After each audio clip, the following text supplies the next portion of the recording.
Ladies and gentlemen, I don't know why the fuck I'm here. I really don't want to go into what happened on Raw this week. I feel like I'm gonna have a mental breakdown. I swear. I really do.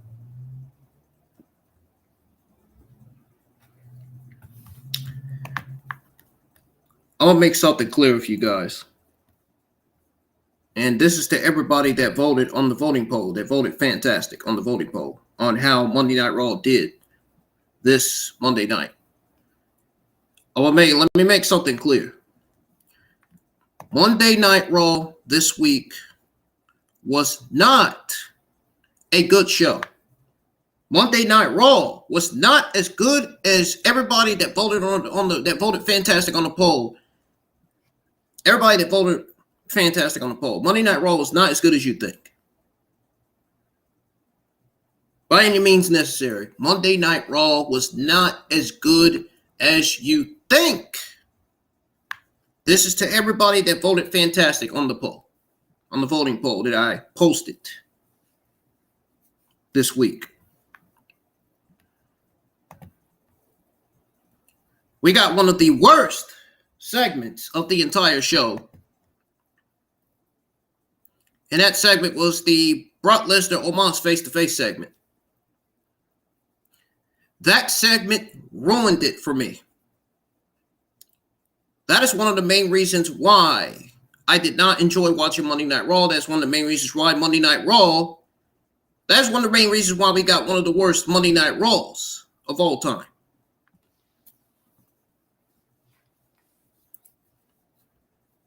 So, that Brock Lesnar Omos segment was one of the worst segments of the entire show. Plus, we got 3 of the best matches on the show and 4 of the worst matches of the entire show.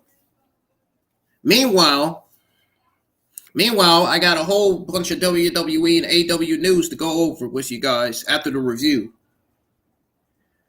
So, thank you guys for joining the live chats here. I'm IWN. This is your Monday Night Raw review for March the 15th, 2023. So, if you guys are new to the channel, hit that subscribe button, turn on that bell for all notifications. Be sure you go check out all the other content I have on the channel. If you missed my Monday Night Raw reviews, you missed my Dynamite review last week, go check those out. They're on the channel right now. My SmackDown and AEW Rampage playlist is added.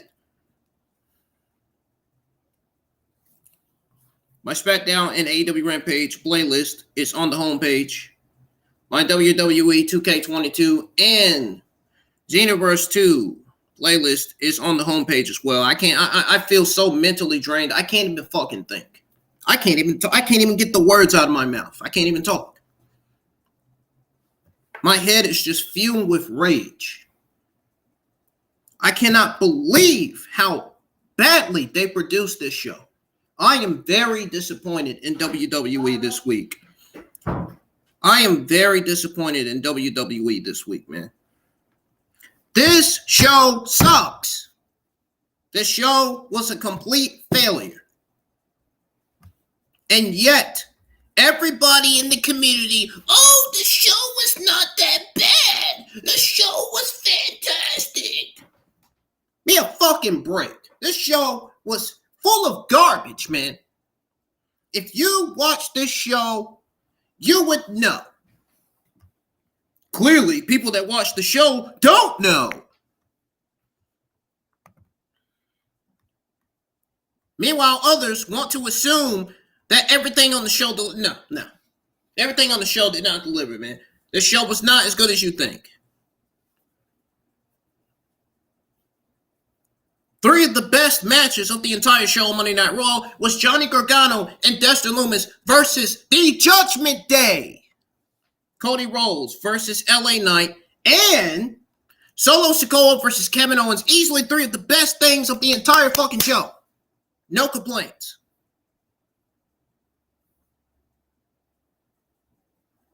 Meanwhile, 4 of the worst matches on the show, Chelsea Green versus Bianca Belair, Elias versus Bronson Reed. That match did nothing for neither one of them. Oh, it only made Bronson Reed look like an absolute beast. It made him look like an absolute savage. That's the only thing the match did.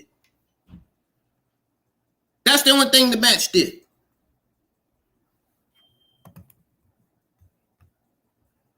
That is the only thing the match did.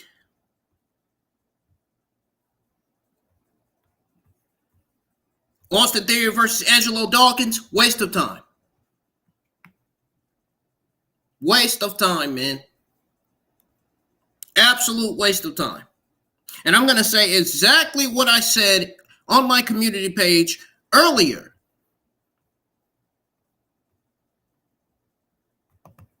I'm going to say exactly what I said earlier. Overall, and that is that overall Monday Night Raw was terrible. Vince McMahon is always going to be to blame when it comes to WWE producing terrible television. All signs point to Vince McMahon.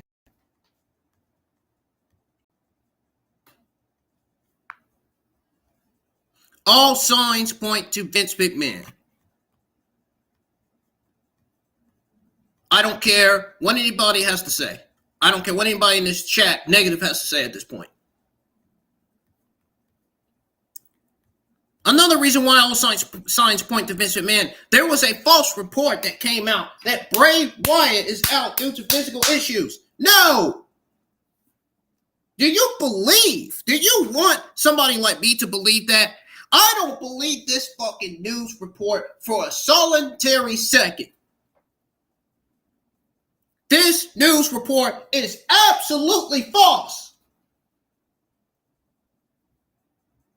Absolutely false, man.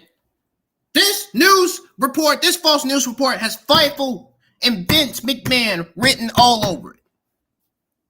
I don't know why Fightful would get out a shit news report like this.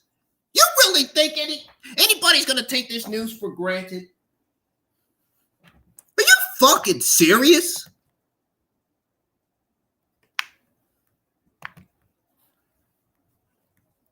And then there's news on why Brock Lesnar versus Omos is happening. Oh, wait. I can't hardly wait not to fucking go over that fucking shit news. Be a fucking break. I am not in the mood today, man. Shit's about to get crazy. You guys, I'm about to give you guys one of the best Monday Night Raw reviews that you are going to look back and say, man, I'm going to watch this again. I got to watch this over and over again. I am fired up today. I'm angry. I feel like I'm going to have a fucking mental breakdown in about 2 seconds. Oh.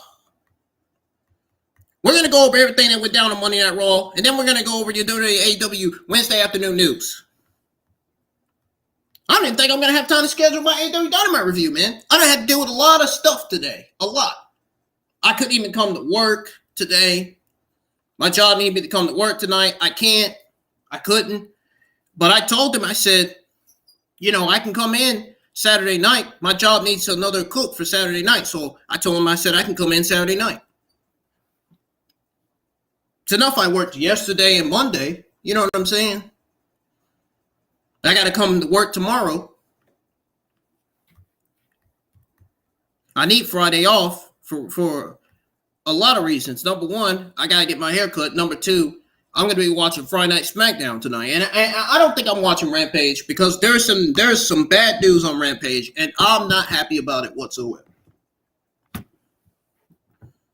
It seems like I'm never happy about something. Seems like I'm never happy. That's why I'd rather be at home by myself, because it seems like I'm never happy about something. Between me and my mother getting to fucking arguments, her running her mouth, freaking the freaking idiots online shitting on me and my channel, saying my channel sucks, I'm boring, I'm not good to listen to. You know what I'm saying? People online are just nuts, man. They are a bunch of idiots, man. Really. They don't know the shit I've been through, man. Nobody outside of people in my life knows the shit I've been through. Outside of my friends that I've already told knows the shit I've been through.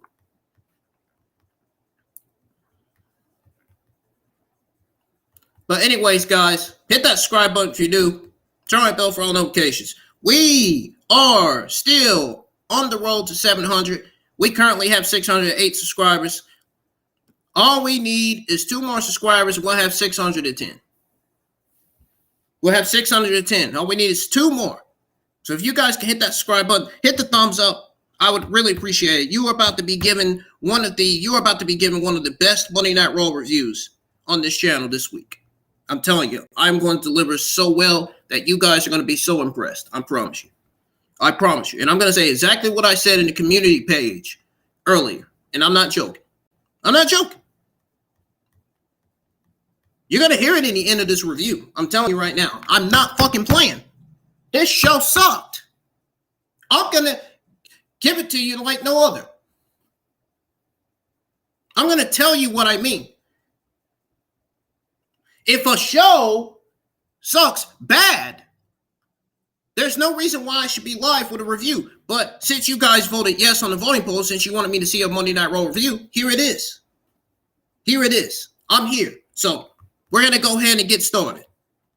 Monday Night Raw opened up with a jovial Edge coming out to the ring to deliver a promo. He thanked the crowd before calling out Finn Balor, so they could finally settle their differences once and for all. The Rated R Superstar gave a brief summary of their long history over the past year before challenging the Irishman to a match at WrestleMania 39. In case you didn't realize who the Irishman is, it's Finn Balor. Hello. Not Sheamus, Finn Balor.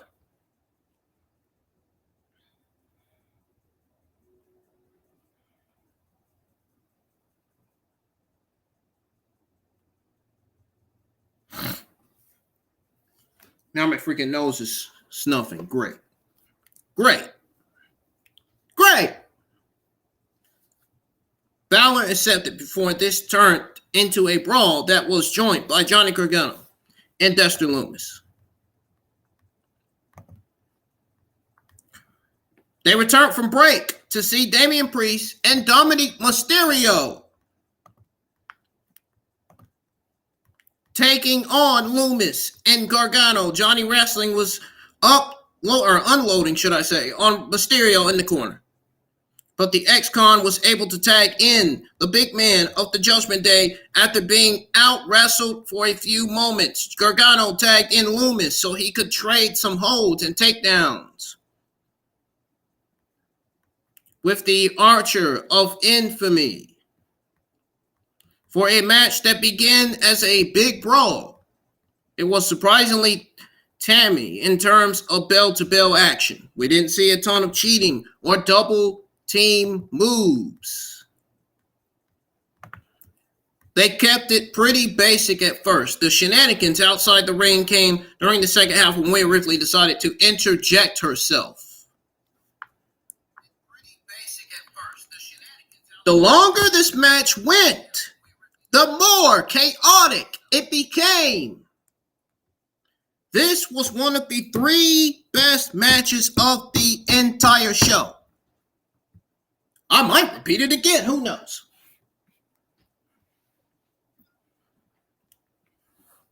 The longer this match went, the more chaotic it became, obviously. It was a pretty solid match. Priest scored the win for his team by pinning Lumis. Simple as that. Okay? This is simple reading. If you didn't get to hear everything I went down, all you got to do is rewind the stream, go back and listen again.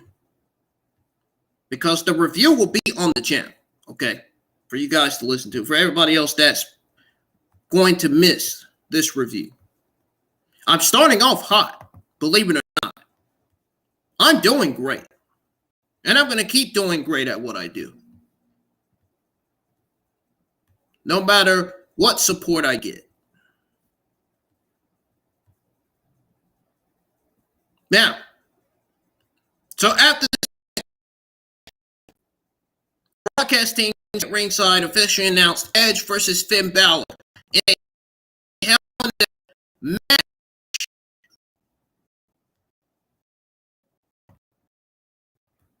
I got time right now.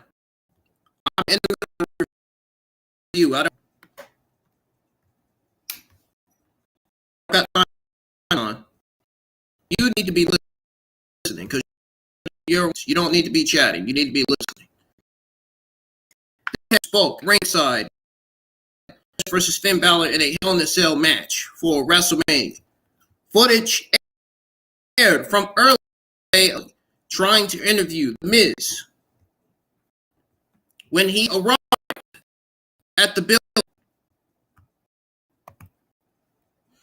Chad Gable showed up and asked if they'd seen. Miz pointed out that he just arrived at the building and blew off Gable.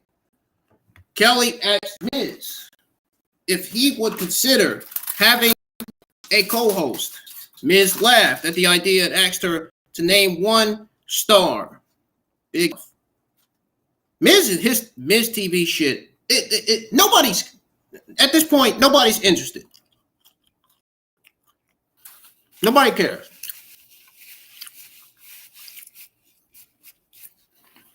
I'm getting tired of seeing Miz TV on television. Miz TV off of television. It's garbage. Nobody cares. Nobody wants to see it.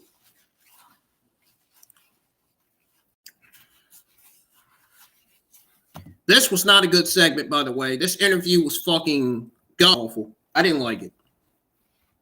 A few feet away from the interview, Damage Control members Bayley, Dakota Kai, Io Sky attacked Trish Stratus. They capped it off with a triple super kick. A group of referees arrived to hold off the heel trio.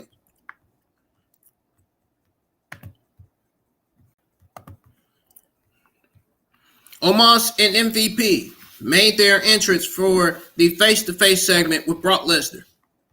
MVP delivered a brief promo and said that the biggest mistake that Brock Lesnar has made was accepting a match with Omos. Lesnar made his entrance wearing his country boy attire. And I got news on Brock Lesnar walking away. Meaning, in other words, I have news on him leaving Monday Night Raw after his segment with Omos. I mean, do you blame him? Omos is fucking terrible in the ring.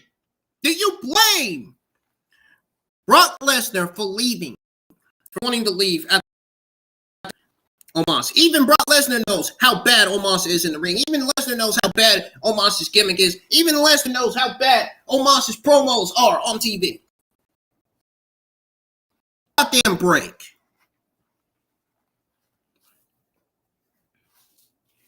Jesus Christ, man.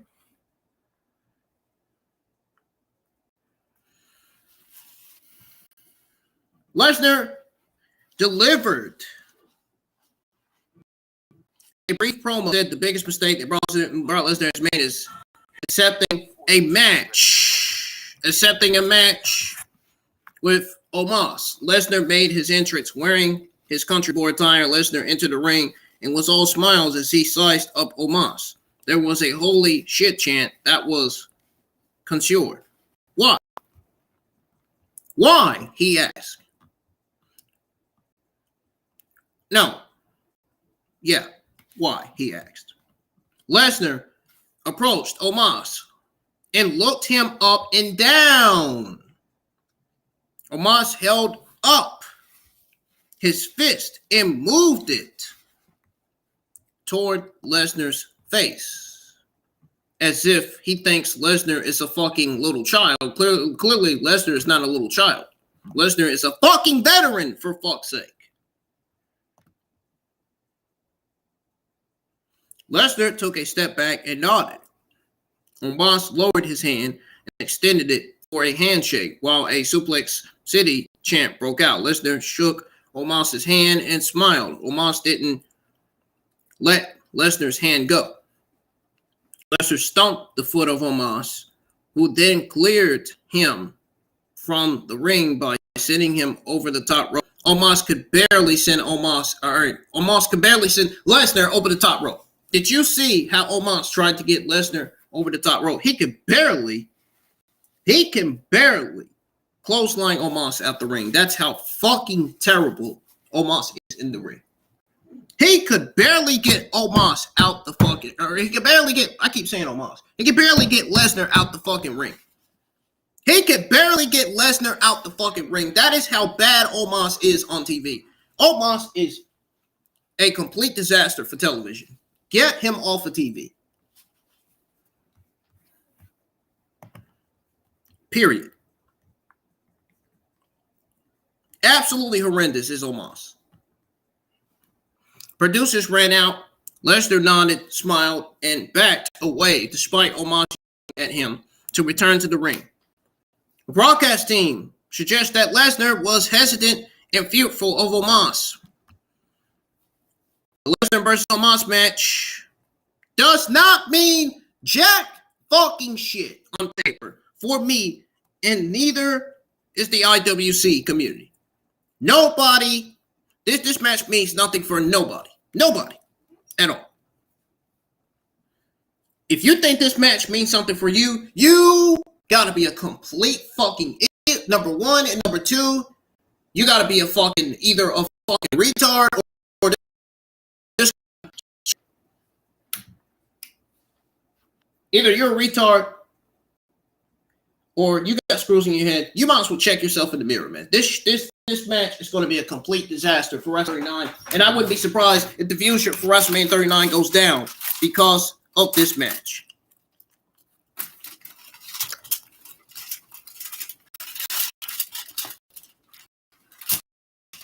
I don't even want.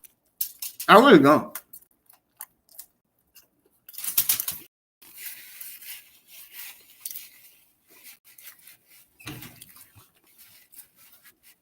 Broadcast team narrated highlights of the recent segment involving the Bloodline, Sami Zayn, and Rhodes. The Bloodline storyline continues to be the greatest storyline in all of WWE. No question about that. I have no complaints or fusses about that because I'm enjoying the storyline. It's one of my favorite storylines in all of WWE. I like it. It's not boring me, but it's boring the negative simps in the community who are complaining about it. If you don't like the Bloodline storyline, stop fucking watching it.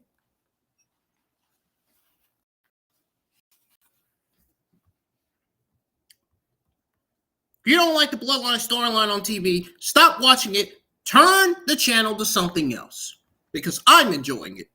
I don't know about you guys. Cody Rhodes made his entrance for his match. Another one of the 3 best matches of the entire show.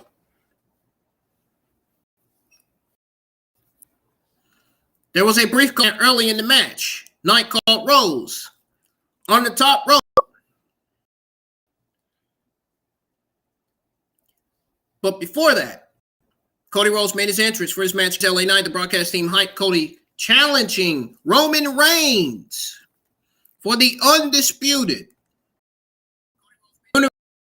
Universe Championship at WrestleMania. LA Knight made his entrance. Knight caught Rhodes on the top rope and suplexed him.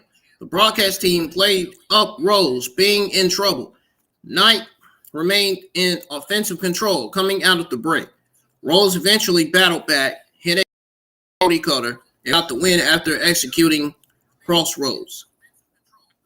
After the match, there was another Cody. He spoke about the warnings that he was getting from Paul Heyman about staying out of the Bloodline business. Doesn't work for Heyman. I mean, if you look at the thumbnail, clearly the text says that Rhodes addresses or responds to Heyman's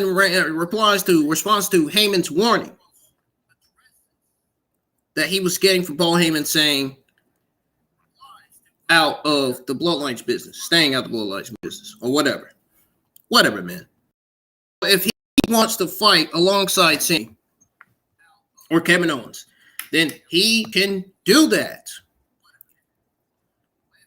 Ladies and gentlemen, you know WWE is bound to booking Jimmy J. Uso and Solo Sikoa versus Cody Rhodes, Sami Zayn, and Kevin Owens before WrestleMania 39 Night 1. Mark my words. They're going to book that match on the SmackDown Go Home show. They're going to book it. You know they are. I have a 100% good feeling that they're booking it. Book it. It's going to be great. It's going to be one of the best tag team matches of all time. Guaranteed. Guarantee you, man. I can't wait to see that match. Can't wait to see what's going to happen coming out of the match. It's going to be colossal. It's going to be fantastic. It's going to be a good tag match for the ages. That's for damn sure. Cody also recalled Heyman saying not to make it personal. Cody said, that's a joke because it's been personal since he first appeared on the show when he 1 year. He said it's personal when he's showed up every week. Spoke about wearing a tailored because he thinks he is somebody, but because he wants to be somebody. Cody recalled Heyman saying he should acknowledge Roman Reigns. I acknowledge you. Damn it, Rhodes said. You need to acknowledge me. Cody says he's been perfect since he returned to WWE. He said he grew up thinking he was a prince in the business.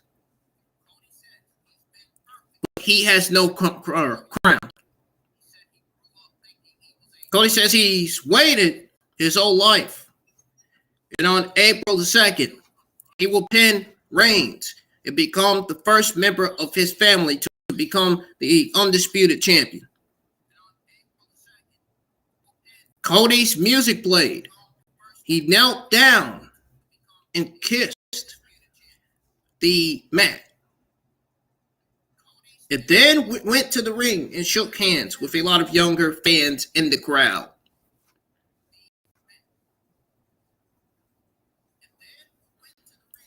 This was a good match. Not a strong promo from Cody. Not that it should surprise anyone, but definitely the first official confirmation of the undisputed WWE Universal Championship match being held on night 2. Not sure why my network connection is 7/10, but it should be 10/10. Why is it 7/10? I don't have any apps popping up on my phone. What the hell, man? I don't get that. I really don't get that. I hope Restream fixes my network connection because I don't know what's going on.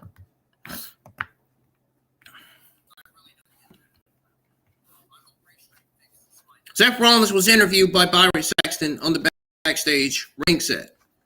Saxton asked Rollins for his reaction to being knocked out by Logan Paul, soccer punch.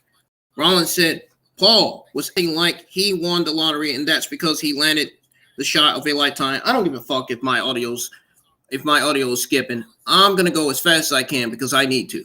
It is already 6:12, and Dynamite comes on at 8 p.m., which will be probably 2 hours from now. So I need to go fast with this review here. I don't care about this audio skipping. Fuck it. My webcam will be here soon. It's still being worked on. I can't wait.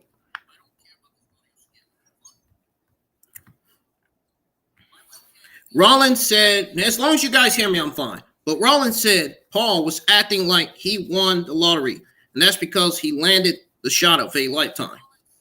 Rollins said that one thing people have learned about him is that he can't be kept down.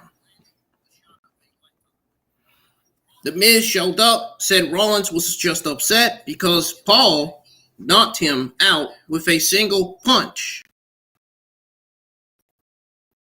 The Miz informed Rollins that Paul would host a live edition of Impulsive TV. Miz said he expects to be invited as a guest. Nobody gives a fuck.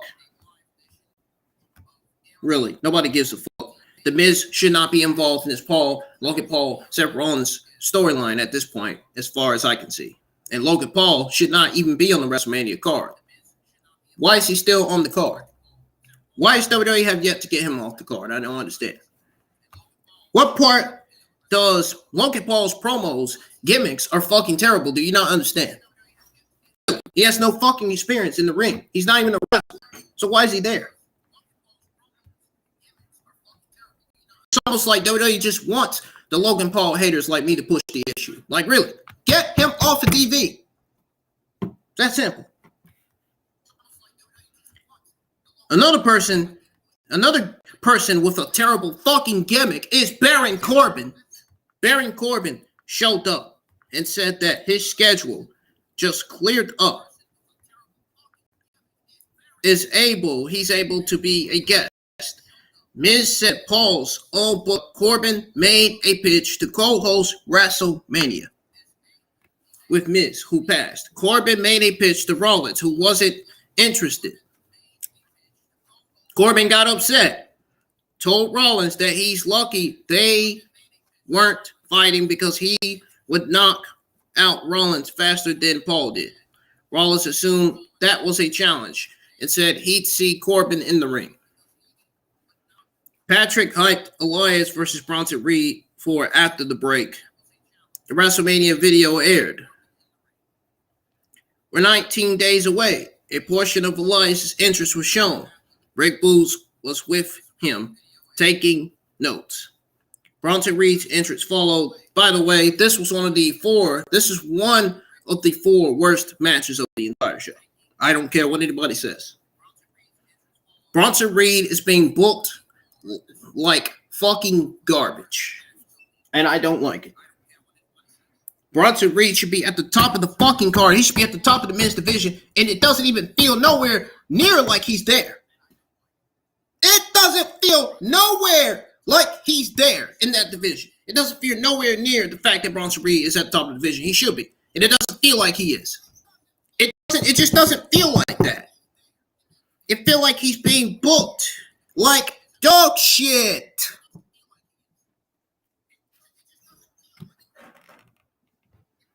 There was no excitement, no feel to this match whatsoever. None.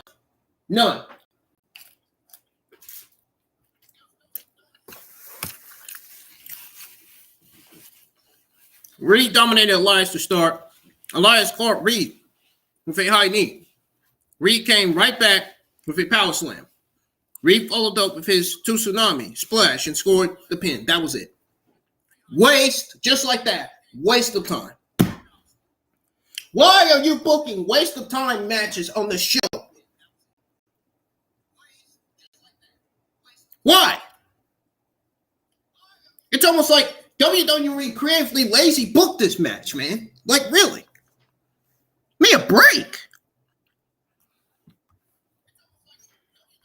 Elias did not get nearly as much offense as he did during competitive television matches with Sikoa. No shit! He's being booked and used, or he's being booked and misused on TV. Buried is Elias. Already buried is Elias, man. Same thing I said about Brian Cage when he lost to Jungle Boy and Danielson 2-3 fucking times in a row. Elias is absolutely buried. You might as well say Elias, Vince McMahon's budget cut list sooner than you think. Faster than the cheetah can run. You better believe he's going to be on Vince McMahon and Nick Khan's budget cut list. You better believe it's happening. They do not want this guy on TV at all. Nobody wants this guy on TV. Especially Vince and his administration. Want to know why? Because Elias is a Triple H guy. That's why. Elias is a Triple H. Is a Triple H talent. That's why. Being another reason is because of Vince McMahon. Hello.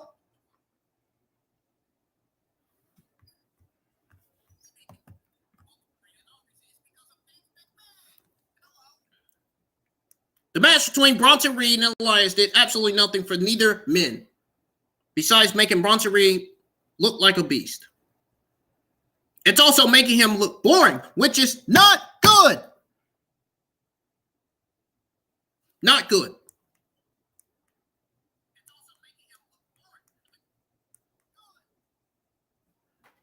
I'm going to say it again. This match did nothing for neither one of these two. It did nothing but make Bronson Reed look like a beast. Nothing more, nothing less.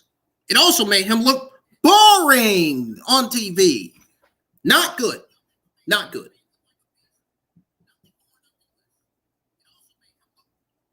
Not good at all.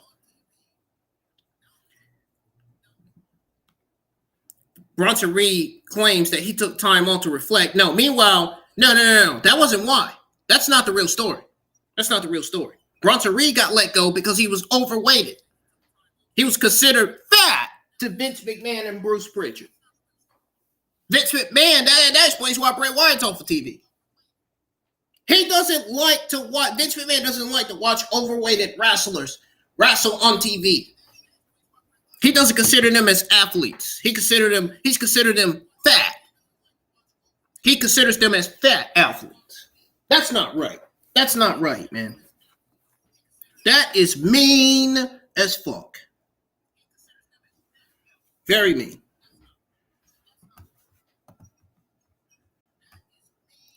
Kathy Kelly stood backstage, tried to provide an update on Trish Stratus.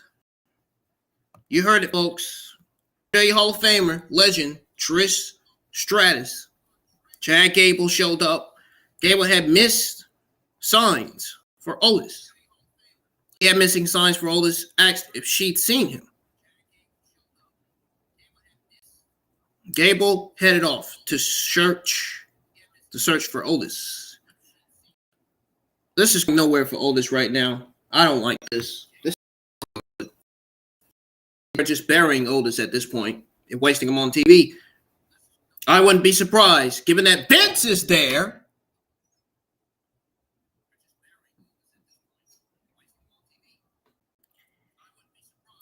Becky Lynch and Lita stormed by.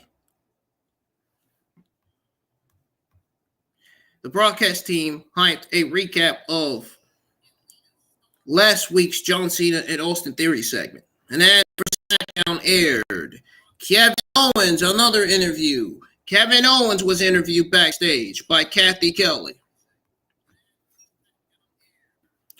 who asked why he won't accept Sami Zayn's help.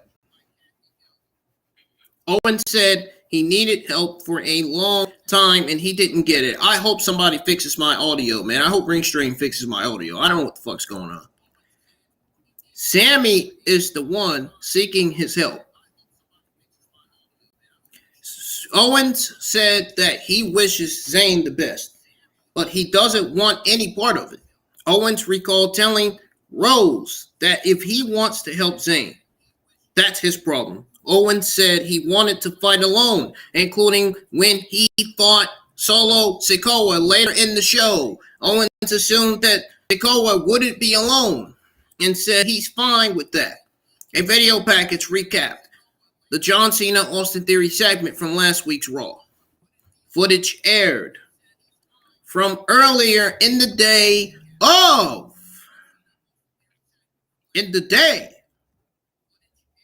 Listen to what I say. Notice I said footage aired from earlier in the day of the Street Profits, Montez Ford and Angelo Dawkins, mocking Austin Theory over the Cena segment. There is signs that Montez Ford is possibly undergoing a gimmick change.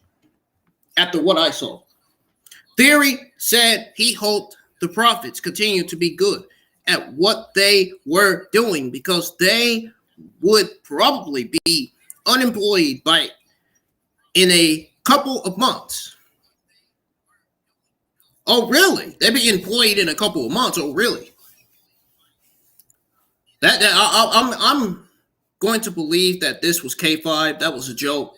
I wouldn't be surprised if they don't become employees. I'd be surprised if they get fucking fired from their jobs because of Vince McMahon. I would not be surprised if Angelo Dawkins and Montez Ford get fired because of Vince McMahon. You know Vince McMahon doesn't like watching Triple H talent on his fucking television. The only reason why Vince McMahon was backstage is to make sure that Triple H is running it like he is, which he's not. The only reason why Vince McMahon's backstage is because he wants control. He wants power. He wants to regain control of creative. Not good news. Not good news if you ask me. Not good.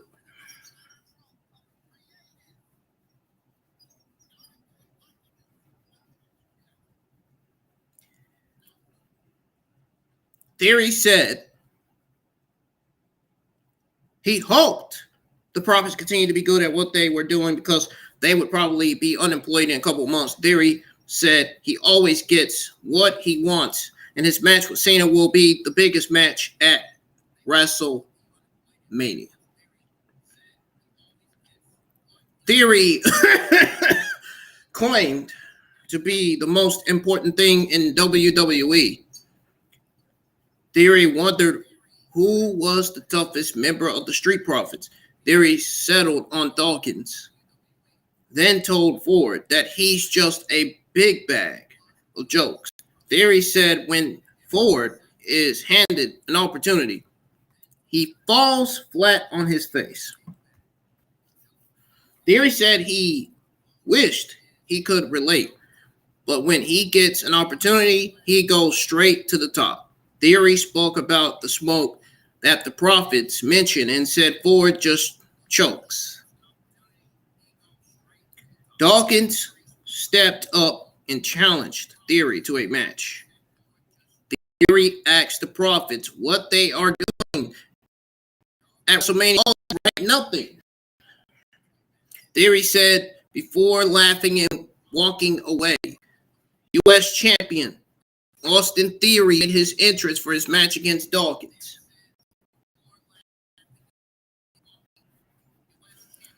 Now, Theory served the Profits what he had to eat last week. It makes me wonder and I'm pretty sure it's making you guys wonder too, if Ford will be chasing Theory for the United States title coming out of WrestleMania. Be on the lookout for that, because that could be a possibility. But given that Montez Ford is undergoing a character change, I don't see that possibly happening. I probably could see, what I could probably see possibly happening is Montez Ford turning heel, because if Bianca Belair is going to turn heel after being defeated by Asuka, if Bianca Belair is going to turn heel coming out of WrestleMania, then there's a 100% chance that Montez Ford is going to turn heel coming out of WrestleMania. End of discussion. End of the story. Moving on. U.S. champion Austin Theory versus Angelo Dawkins in a non-title match. At least, thank God, Triple H is there. At least they didn't have Austin Theory lose as champion like they did with Dakota Kai and Io Sky as WWE Women's Tag Team Champions, like they did with the Street Profits, like they did with the Usos as WWE Undisputed Raw and SmackDown Tag Team Champions, having them lose as champions fucking sense whatsoever. Zero, none. Good call by WWE having Austin Theory win in a non-title match. Now that's best for business. Dawkins dropped Theory with a punch. Theory came back by pulling Dawkins to the floor and running him into the barricade. Theory pounced on Dawkins and threw punches at him, then picked him up and ran him into the barricade again. Dawkins had a flurry of offense and picked up a 2 count. Theory came back with a leaping punch, but Dawkins knocked Theory down with a shoulder block. Theory clotheslined Dawkins using the top rope and then rolled through the ropes, drop kicked Dawkins, which led to a 2 count. Dawkins picked up a couple of 2 counts again. It hit an enziguri. Dawkins went for a move in the corner, which Theory cut off with a punch. Theory hit a A-Town down. Yeah, A-Town down, you fucking negative clowns in the community. Yeah. That's what he hit. And scored the pin. After the match, Theory and Dawkins put Dawkins in the STF. So once Theory put Dawkins in the STF, which the broadcast team noted is one of Cena's favorite holds, Montez Ford ran out. That's when he caused Theory to release the hold and roll to ringside. "You can't see me," Theory said while standing on the floor.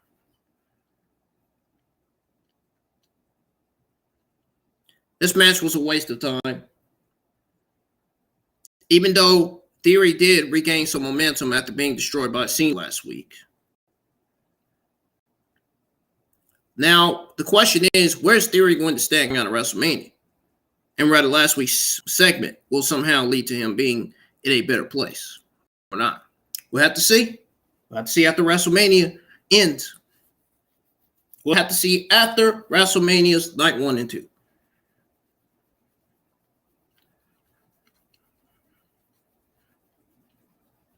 A sponsored flashback recap: Kofi Kingston's championship win at WrestleMania 39, or at WrestleMania in 2019. Sorry.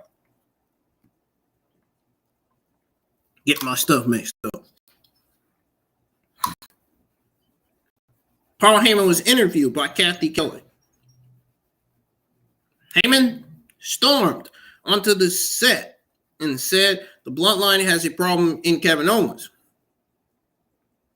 Heyman said the problem would be solved by Solo Sikoa. Heyman said Cody Rhodes has a problem. Heyman said Cody believes the truth shall set him free, and he's making stupid mistakes by making things personal with Roman Reigns. Heyman said, of course, it's personal to Cody, and that's what makes him such a compelling and intriguing challenger at WrestleMania.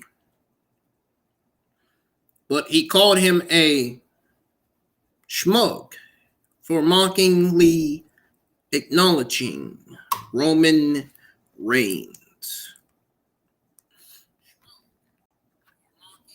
Heyman said he would give Rhodes a chance to acknowledge Reigns in person next week on Raw. Heyman said Rhodes would acknowledge his tribal chief. He said Cody would determine whether he's a challenger or a problem. Heyman said that if it's the latter, Reigns would love to personally solve it. The WWE Hall of Fame video for Rey Mysterio was replayed. Graves hyped Ric Flair appearing on Wednesday's The Bump to announce the next Hall of Fame inductee. Woohoo! As if anybody gives a heck of a world about that. Rey Mysterio made his entrance for an in-ring promo. The only thing people are going to be caring about at the end of the day is how good or how bad WrestleMania is going to be. How WrestleMania 39, night 1 and night 2 is going to be. The only thing people care about is how good or how bad the WrestleMania 39 pay-per-views night 1, night 2 will be written and produced. How the matches are booked. How the matches are going to go. That's all the people care about. They don't care about the Hall of Fame. They don't care about Stand Deliver. They don't care about none of that.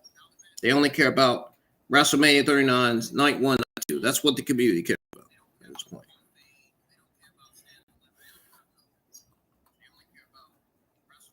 Ray thanked the crowd, which responded with "You deserve it" chants. Ray recalled celebrating 20 years last year, celebrating the biggest honor of his life.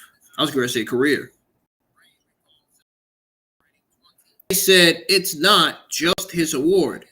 It's made from the people who helped him during his career. Well, either way, I was right still.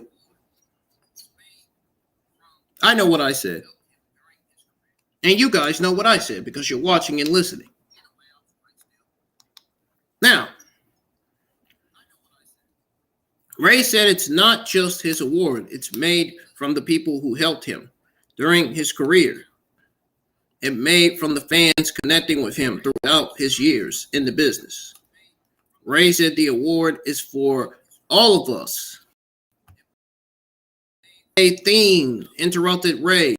Dominik Mysterio walked out with a mic in his hand and mockingly congratulated his father for finally making it to the WWE Hall of Fame. Dom said Ray actually deserves it because he put his entire life into the business. Dom said he hopes it was worth it. The crowd surrendered Dom with "You suck" chants.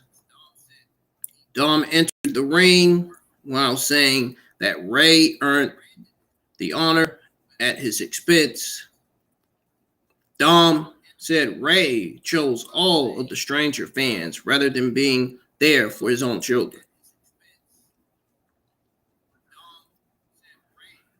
Dom got what treatment? While telling stories about promises that Ray made and didn't deliver on. Dom took issue with Ray promising him a new car. He recalled that his friends got all new Mercedes, while Ray got him a BMW.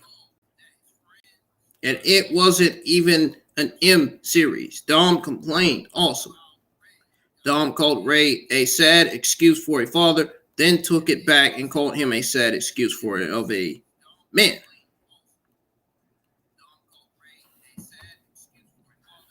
Dom said he would let Ray enjoy his Hall of Fame induction, but then challenged him to a match at WrestleMania. Ray said he wouldn't fight his own son. The fans booed. Ray said he loved Dom and always would, and added that there would be no match at WrestleMania. Dom asked the fans if that was their Hall of Famer, as Ray exited the ring. Dom told Ray to do what he does by running. Dom said Ray ran from Raw, his family, and him. Dom said the only thing Ray taught him was what not to be. Ray turned and looked back at Dom and then headed to the back. It's really interesting to see WWE stretch out the announcement of Ray versus Dominik, as well as the expected Usos versus Kevin Owens and Sami Zayn matches. Now, I do like the way they announced the bulk of the card, but yet they still have those big match announcements to make with less than 3 weeks until the show takes place.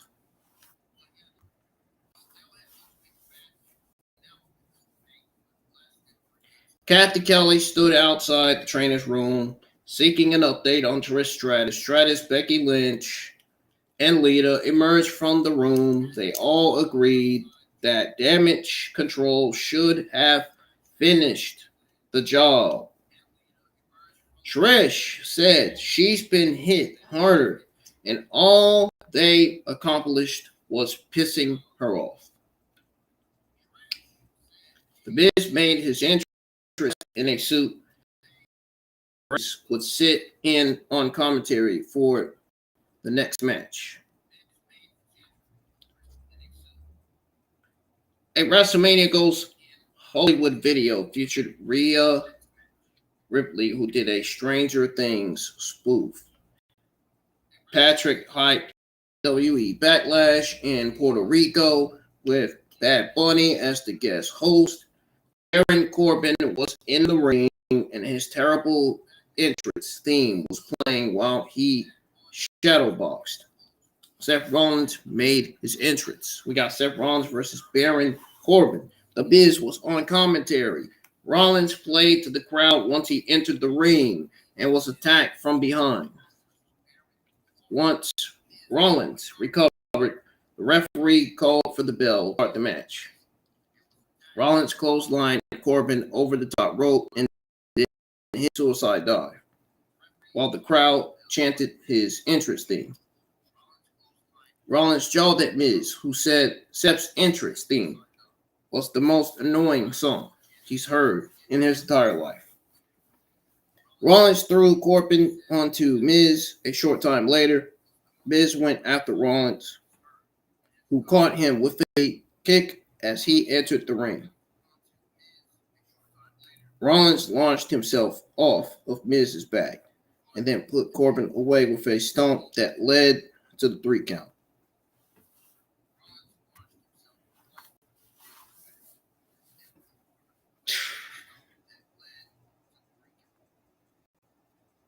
So Miz is booked with Rollins every week now, which is a dumb fucking stupid SOB son of a bitching move by WWE. Miz will play some part in Rollins versus Logan match at WrestleMania. I would rather them go with Rollins versus Damian Priest than Rollins versus Logan Paul. Rollins versus Logan Paul is not the way to go about it. I'm sorry. Logan Paul's not a wrestler. Podcaster, he's a celebrity. He's an actor. No, he should not be on TV. I don't care who he is. Chad Gable continued his backstage search for Otis. Mustafa Ali popped out and tried to talk, but Gable blew him off. Gable found Otis taking part in a photo shoot with Maximum Male Models. Gable said Mansoor was supposed to have a match. Mansoor said he broke his nail scrolling through Instagram, so his match was postponed until next week. What the fuck? Yeah, this shit is channel changing garbage. Why do you got Mansoor saying that his nail scrolling through Instagram? Why do you have Mansoor saying that he broke his nail scrolling through Instagram? That makes no fucking sense. Zero, none. This sounds dumb as shit. And you know this is K5. This was not real. Gable told Otis that he could be a model with him. Gable jumped in the shot. Mansoor claimed that Gable broke his can. Mace said Gable broke it with his neck, or ick, whatever. Maxine went off about Tom Sandoval and then called for Otis to join her because they had work to do. Gable tried to get Otis to leave with him, but he opted to follow the Omos. Bianca Belair made her entrance. The broadcast team hyped the WWE video game pre-ordered. And then Chelsea Green and Carmella made their entrance. We got Bianca Belair versus Chelsea Green. Another one of the 4 worst matches of the entire fucking show. This match was fucking boring. Did not like it. There was no feel and excitement at all. None. I bet you the fans were quiet when they watched this match. I don't blame them. I don't blame them at all.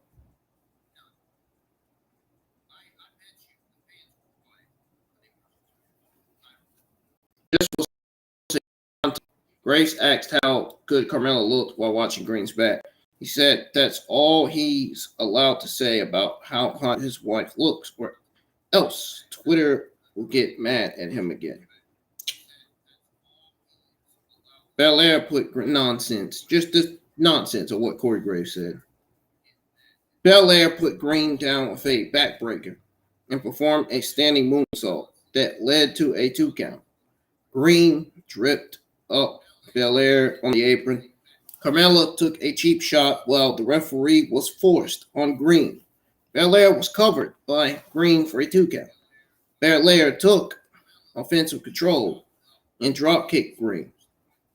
Belair followed up with a shoulder block in the corner and then powered up Green and held her up before suplexing her. Carmella climbed onto to protest. Belair did a handspring into the ropes, which knocked Carmella to the floor. Bianca went for a standing moonsault in the same motion. I'm about to fall asleep going over this review. I'm just getting so bored with this. I'm just ready to end this like right away. Show sucks. Show sucks. Green put her knees up. Green caught Belair in an inside cradle for a 2 count. Green caught Belair with a forearm, but Belair came right back with a KOD and pinned her clean.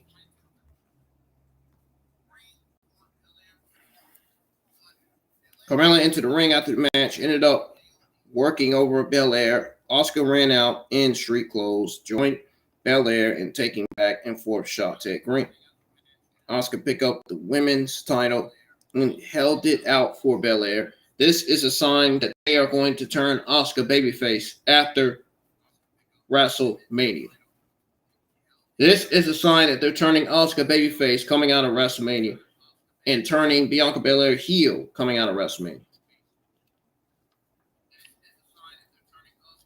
So Asuka wins the championship. We could see her going as babyface because she never got the right role as a babyface champion in WWE on the main roster.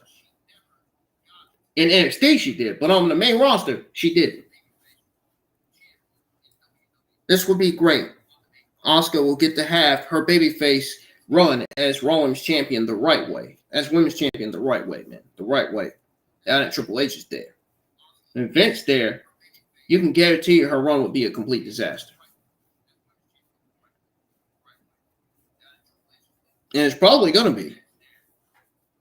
I'm hoping not, though. But I get the feeling, I get this suspicious feeling that it's going to be like that. And it's going to be.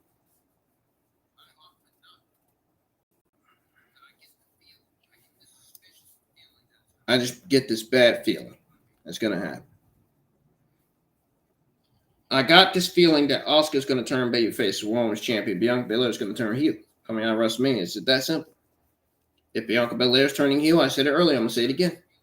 If she turns heel, then that means Montez Ford is going to turn heel.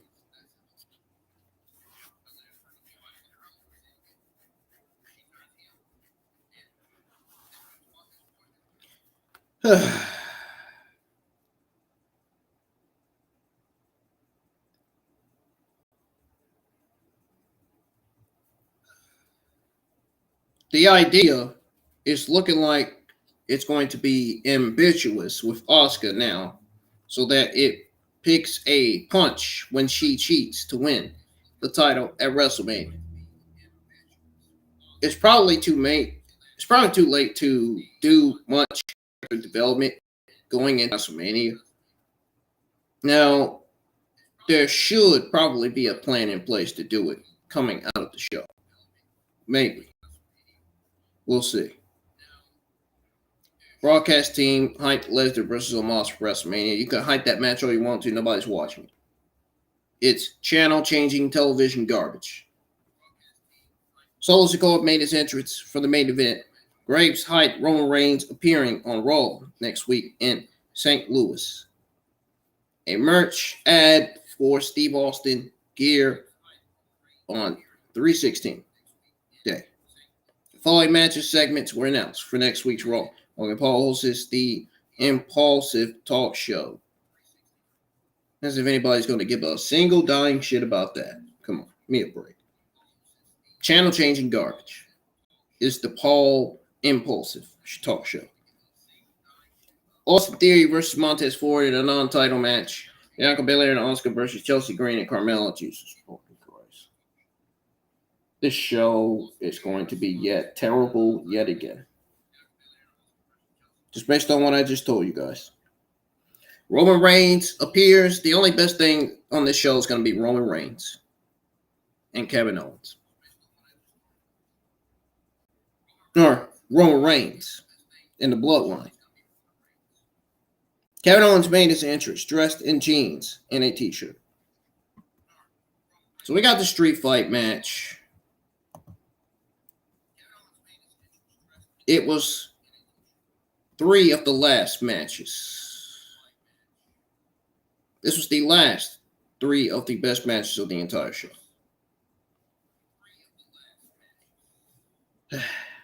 Kevin Owens and Solo Sikoa battled in a street fight. Before it took place, though, KO asked Cody Rhodes not to get involved because worrying about WrestleMania is more important. The fight started. They ended up getting into the ring almost immediately. Prize Fighter seemed to have the upper hand early on. Sikoa lured him out of the ring so he could drive him into the barricade. They returned from break to see Owens throwing several steel chairs into the ring. He set them up in a row in front of the turnbuckle. Sikoa ended up sending him crashing through them instead. It was a hard-hitting match, as you would expect it to be just from looking at the competitors. KO and Sikoa both rely on brawling for a lot of their offense, so they meshed well together as opponents. As expected, the Usos ended up interfering so their younger brother could pick up the win. The bout was fun, but the outcome was too early to see coming.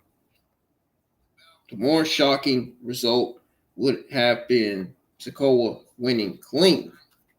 Even with the interference, it's still the biggest win Sikoa has had since he joined the main roster.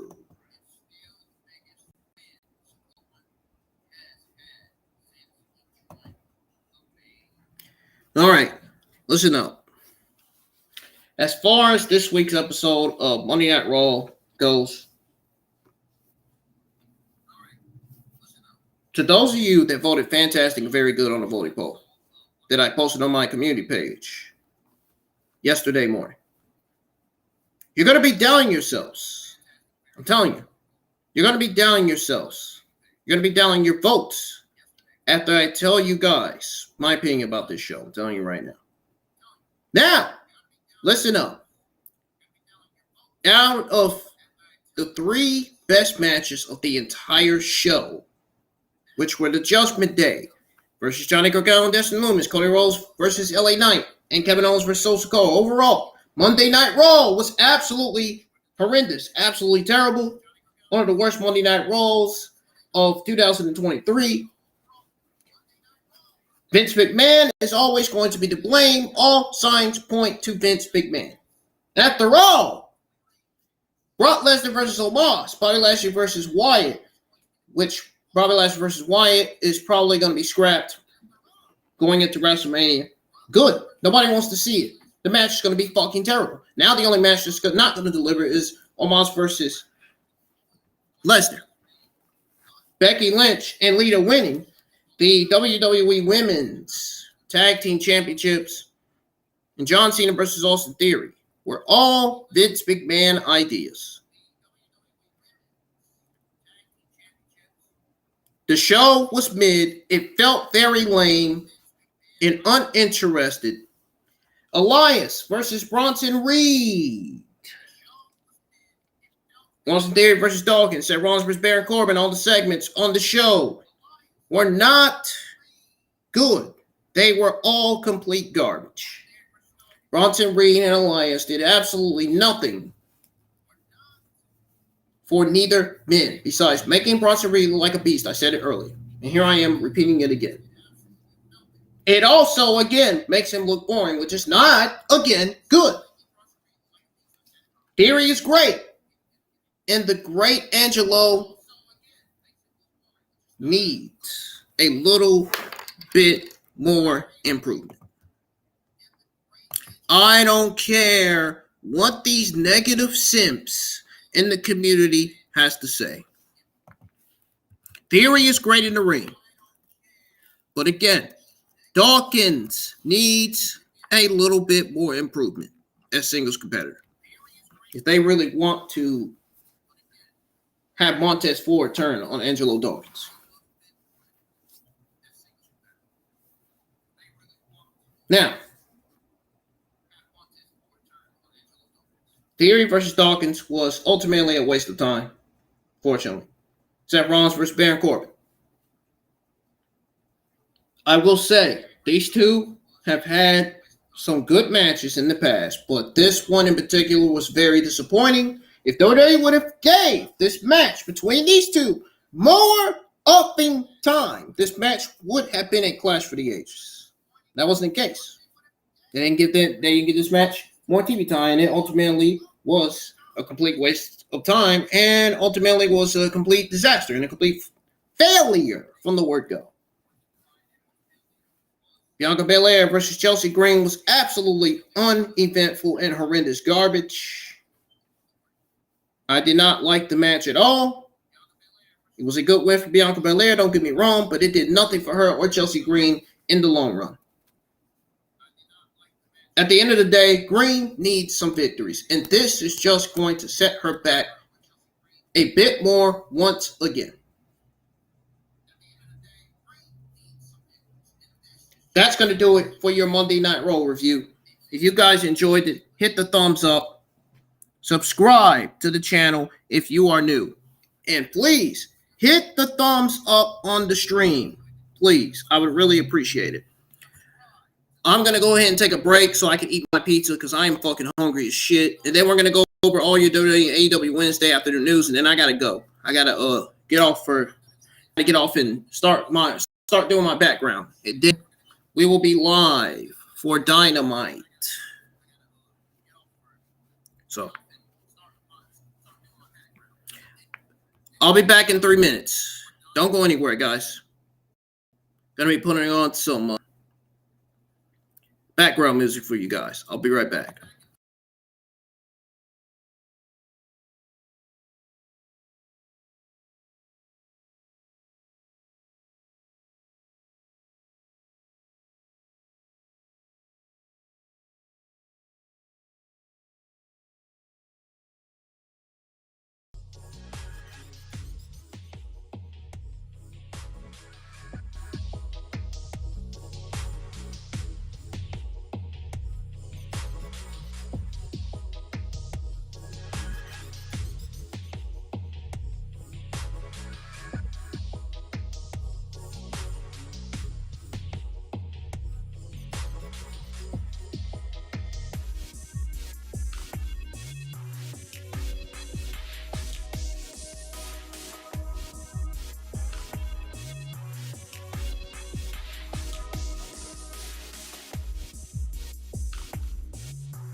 fear. Thoughts build up until I can't hear. That my mind fills up into a creature. I feel like I'm losing my mind. Is everybody in the world blind? Please, Lord, give me a sign, a sign. I feel like I'm losing my mind. Is everybody in the world blind? Please, Lord, give me a sign, a sign. I wanna be the greatest. Everybody on the fake shit. I look around and feel like everybody is the fakest. I make this every day and I'm impatient, hoping one day I blow up from the basement. Statement, the top is so vacant. I don't hear shit that I think is amazing. Waiting for my day when I'm playing sold out shows for 1,000 faces. Hey, give me that crown, get in my way and to be put down. It ain't your place, all this my town. If I want that shit, then I'll get it right now. I'm losing it, the noose it fits. I'm losing shit, a stupid myth. You choose to live or choose to dip. You choose to fight or lose your grip and lose a gift. Oh, I feel like I'm losing my mind. Is everybody in the world blind? Please, Lord, give me a sign, a sign. I feel like I'm losing my mind. Is everybody in the world blind? Please, Lord, give me a sign, a sign. there's no mercy in this world, just hunger-thirsty persons in different versions. Each new update, that shit worsens. Why? Pull back the curtain and you'll see the different vermin. We all have different burdens that all seem to cause disturbance. Yo, so do me a favor, don't treat me like a neighbor. Don't need the different flavors of your problems just to savor. I've got my own issues, I need a comb to get through. Don't need to groan with you, just go get your own tissue. I feel like I'm losing my mind. Is everybody in the world blind? Please, Lord, give me a sign, a sign. I feel like I'm losing my mind. Is everybody in the world blind? Please, Lord, give me a sign, a sign. That's it, the end of the song. Next time you'll sing along. Trust me, there's nothing wrong. I just need to carry on, cause society's a myth put there to make you sit. Listen to what they give. Don't ask questions, shut your yeah, don't ask questions, shut your lid. I need to run away from this and go get off the grid. Feel like my brain is overloaded, man, I'm losing it. Don't let them tell you what to do, man, they don't know shit.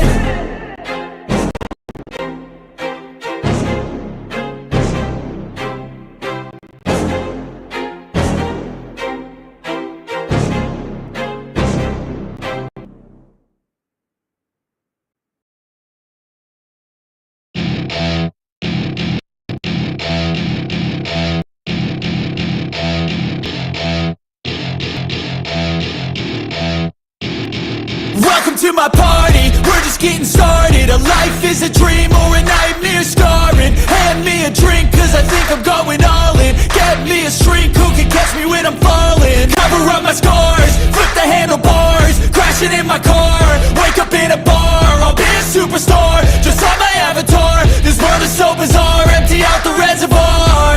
Yeah, I'm taking 6 shots, yeah, straight to the face. And I wanna get lost, I'm sick of this place. Don't know how to stop when I'm feeling this way. So I'm taking 6 shots till I'm feeling okay. I think I'm going crazy, don't think I'll get home safe. So I'm taking 6 shots, all straight to the face. I'm taking 6 shots, are you coming with me? I'm taking 6 shots, yeah, straight to the face. And I wanna get lost, I'm sick of this place. Don't know how to stop when I'm feeling this way. So I'm taking 6 shots till I'm feeling okay. I think I'm going crazy, don't think I'll get home safe. So I'm taking 6 shots, all straight to the face. I'm taking 6 shots, are you coming with me? Sometimes you need to let loose, grab juice, get goose, tattoos, taboos, get screwed. Loosen up, buttercup, all those hate comments will never make you feel enough. We're all adequate graduates, heart full of calluses, but we know calculus. Damn, ain't that fabulous? Can't wait to apply all those mathematicus. But we can't get a job that pays us enough. I'm about to pop off. Fuck you, you're never really want a boss, so I'ma do what I want to. Something I can't undo. Yeah, I'ma do what I want to. Something I can't undo. I'm taking 6 shots, yeah, straight to the face. And I wanna get lost, I'm sick of this place. Don't know how to stop when I'm feeling this way. So I'm taking 6 shots till I'm feeling okay. I think I'm going crazy, don't think I'll get home safe. So I'm taking 6 shots, all straight to the face. I'm taking 6 shots, are you coming with me? I'm taking 6 shots, yeah, straight to the face. And I wanna get lost, I'm sick of this place. Don't know how to stop when I'm feeling this way. So I'm taking 6 shots till I'm feeling okay. I think I'm going crazy, don't think I'll get home safe. So I'm taking 6 shots, all straight to the face. I'm taking 6 shots, are you coming with me?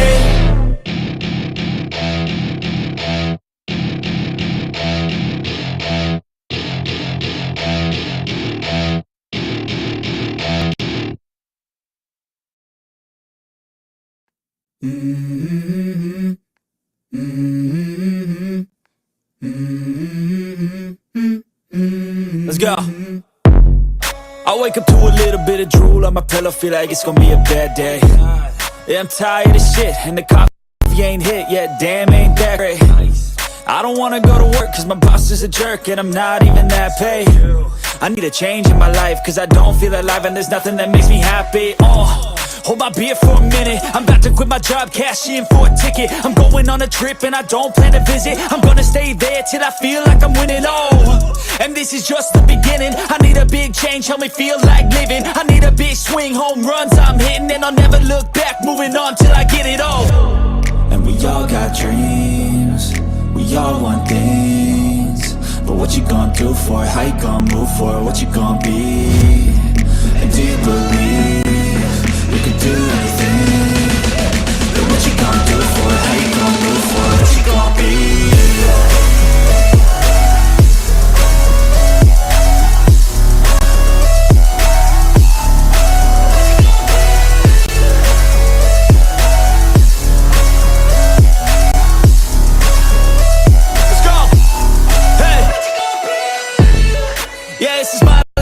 Strife, my right to fight, to die, and this is my game to play, to claim a brand new name, and I ain't gonna lie to you, I'm a bit nervous that I might screw everything up that I've ever done. But what's the point of living if you ain't having fun? I guess I'll try this, try that, might miss, gotta find what I'm good at. I guess I look here, look there, over where am I scared, where am I at? I gotta make it in this life. Whatever makes me happy, know I'm doing things right. Sipping in the summer on a goose and Sprite, or find a nightclub for the end of the night, And we all got dreams, we all want things. But what you gonna do for it? How you gonna move for it? What you gonna be? And do you believe you can do anything? But what you gonna do for it? How you gonna move for it? What you gonna be?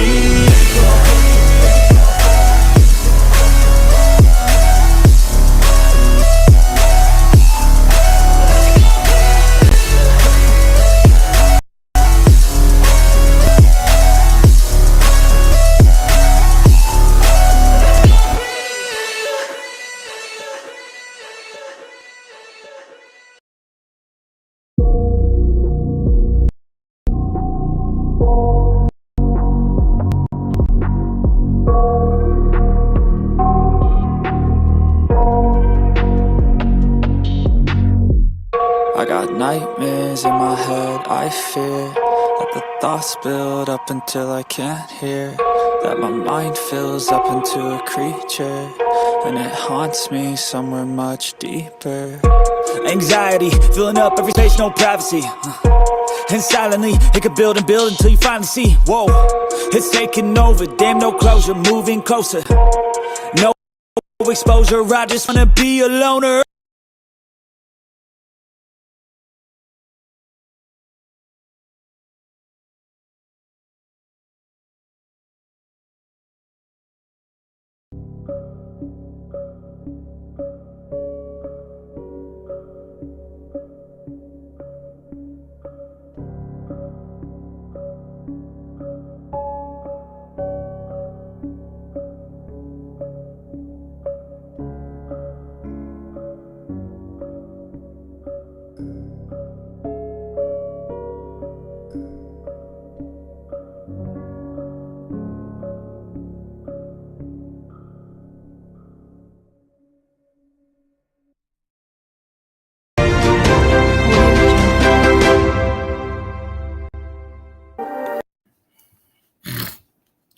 Alrighty.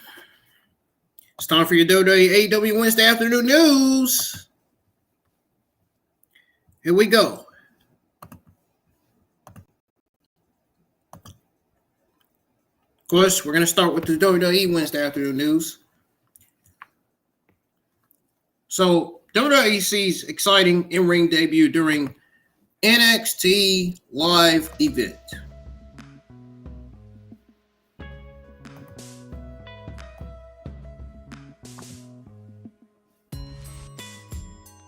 Dragon Lee is undoubtedly one of the most established and respected pro wrestlers on the planet. The pro wrestling veteran has wrestled again. He's wrestled against the best of the best. He had a ring debut. He officially signed with WWE last year. It came as a huge shock for many. But he's definitely one of the best in the business when it comes to Ring of Honor, New Japan Wrestling, AAA, and AEW. Lee already made his NXT debut recently. And now he also made his in-ring debut during an NXT live event. Fans were acquainted with Lee in AEW when he was part of that faction that Rush is currently in right now, that President Vince is currently in. He was part of that faction a few months ago. As previously reported, Dragon Lee had officially signed with WWE back in 2022.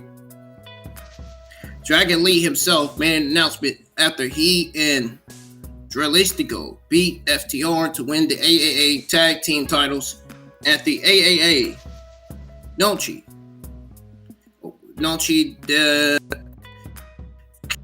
Can't Be Ones or whatever event in Mexico. Fans were then eagerly waiting for his arrival in NXT. His debut was just of him in the crowd, waving before the six tag team NXT Breaker behind in this year. On March the 11th, at a WWE NXT live event held at the St. Petersburg Armory in St. Petersburg, Florida, Dragon Lee and his first in-ring appearance, he faced off against Eddie Thorpe, who was formerly known as Carl Fredericks in New Japan Pro Wrestling. This was a non-televised event. At the young age of 18, Dragon Lee began his professional wrestling career. He scored his first championship, the CMLL World Lightweight Championship, in 2015. Throughout his career, he also achieved the titles of two-time Ring of Honor World Champion, or World Television Champion. Keep getting my shit wrong, man. Two-time Ring of Honor World Tag Team Champion and former IWGP Junior Heavyweight Champion. Let's see how he will fare in NXT now that Dragon Lee has finally arrived.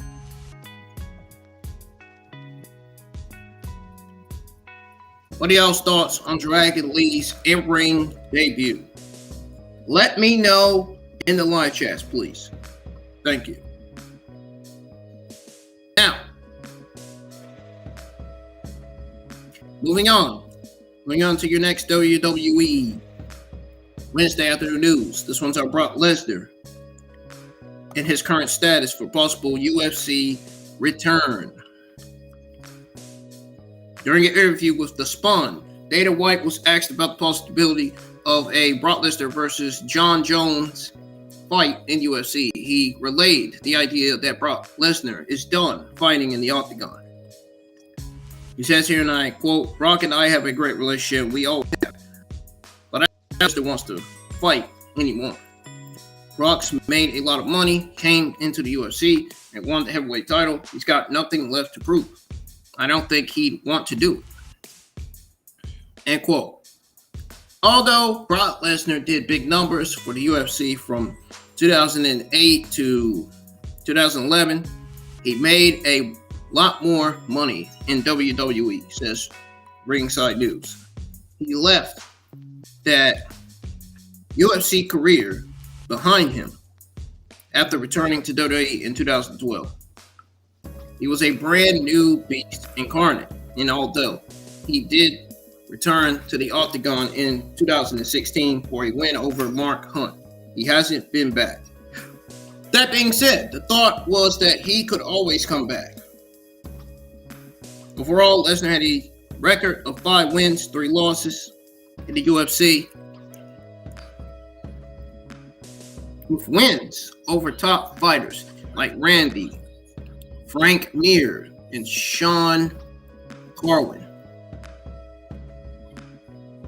He is considered one of the most dominant heavyweight champions in UFC history.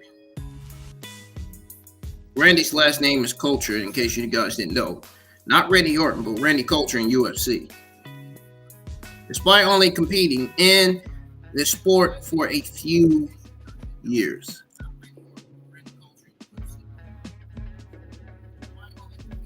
I want to see Brock Lesnar ever fight in the UFC again.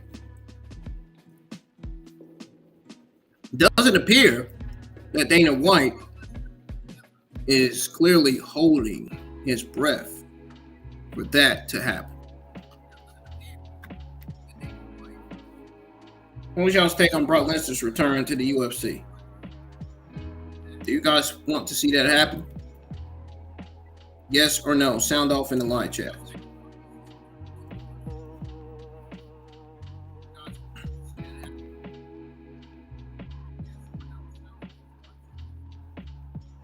I don't watch UFC, so I can't tell you. So I can't answer the question.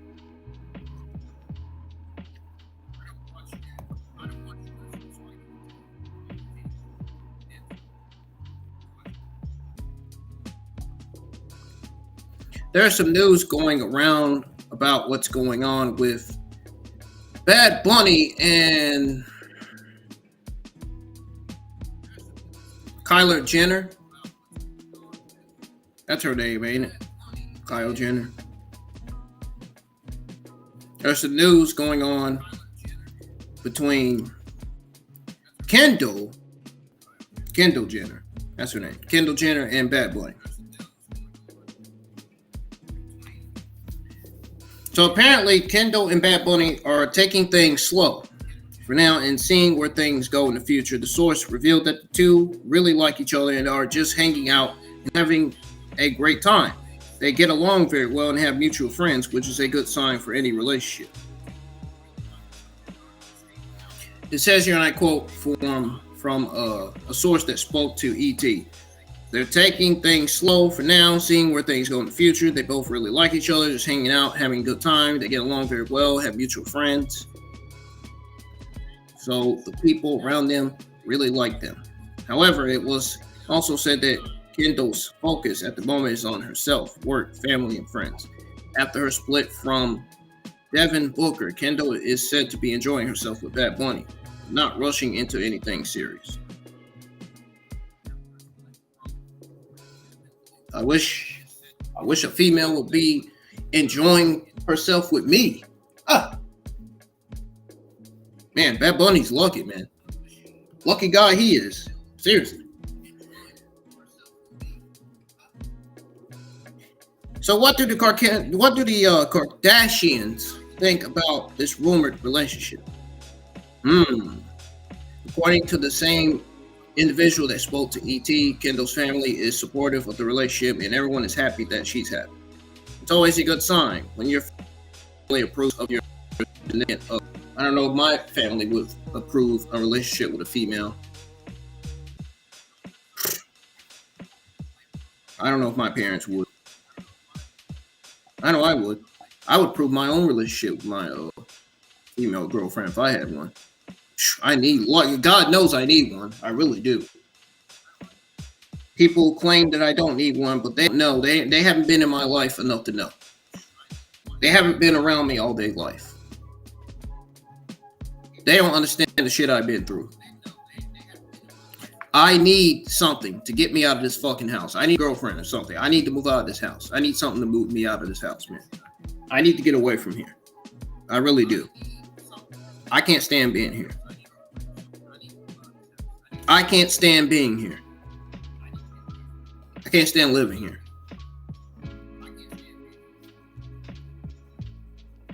While there has been no official confirmation of the relationship from either party, fans are still keeping a close eye on the situation. Kendo and Bad Bunny have not been shy about showing their admiration for each other in the past. The model was spotted wearing a Bad Bunny t-shirt back in 2019. The singer has expressed his admiration for Kendo in interviews. So Bad Bunny and Kendo are just enjoying each other's company. It's unclear where their relationship is heading, though. It's clear that they have a connection and are having fun together. That must mean they're going to be dating. This sounds to me like they're going to be dating. I don't think Bad Bunny was to fool around with the other Kardashians. I don't think that's going to go well for him. They claim that the family is happy if she's happy. I don't know about that. I don't know if I'm going to believe that story or not. We've seen what happened between Kim Kardashian and Kanye West. I mean, I don't know, man. I don't know.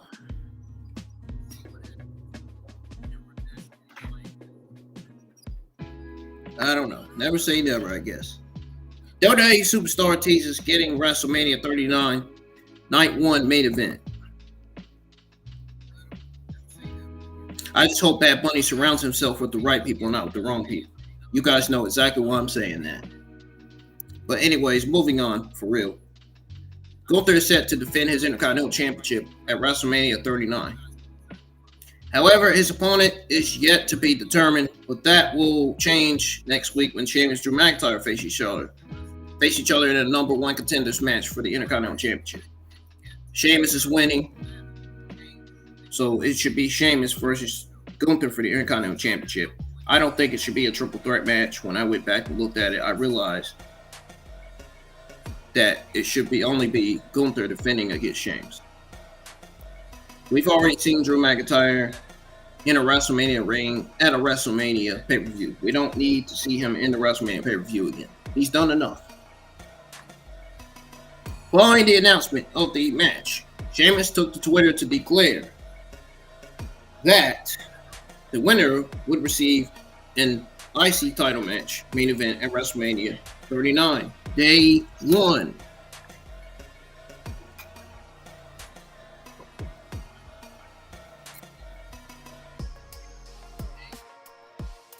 The Intercontinental Championship match will not be the main event of neither WrestleMania nights or neither WrestleMania pay-per-views.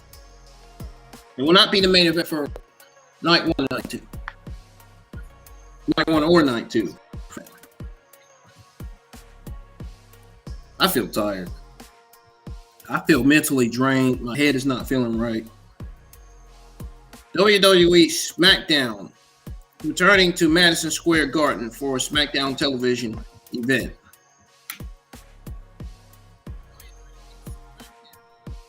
The company announced today that they are going to make a return to Madison Square Garden. That's what MSG stands for.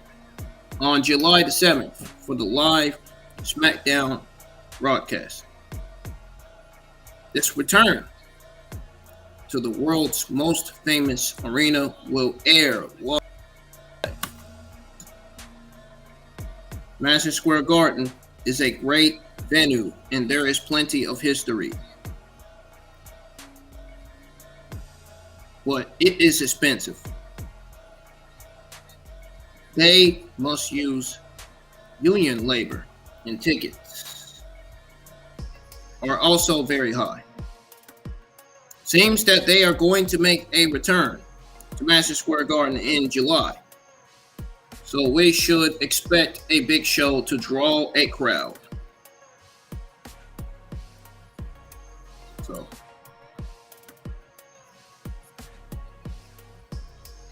We'll have to see how things look in January.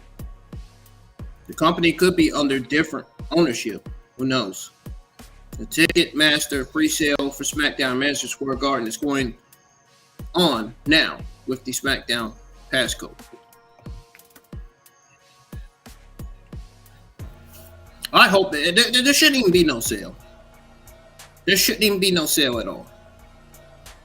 WWE's in the right direction right now with Triple H and creative. Like, really. Bray Wyatt misses WWE Madison Square Garden show. Oh, I wonder why. All signs point to Vince McMahon. It says that Bray Wyatt set to battle Bobby Lashley at WrestleMania 39. Wyatt hasn't been seen on TV for a while. It looks like he's not being set because he hasn't been appearing on TV. He also missed the big show for WWE at Madison Square Garden. Wrestling Observer Radio, Dave Meltzer noted that Bray Wyatt missed WWE's Madison Square Garden show. It was also noted that the reason for his absence is unclear. It was unclear at that time. But I got the full answer as to why. And the answer is going to shock you. Because the news that I'm going to go over is going to be so false that you all are going to not believe this news whatsoever. I already don't believe it. When I saw it, I immediately didn't believe it. I immediately said to myself, Fightful just brought out a false news that's not even true.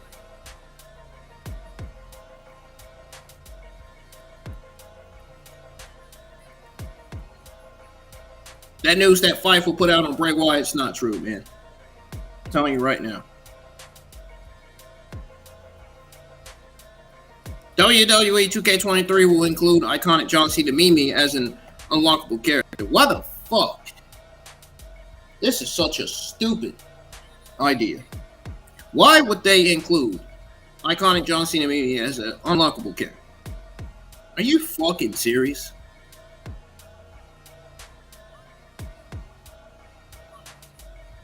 WWE 2K22 was released in March of the previous year after much anticipation and some apprehension.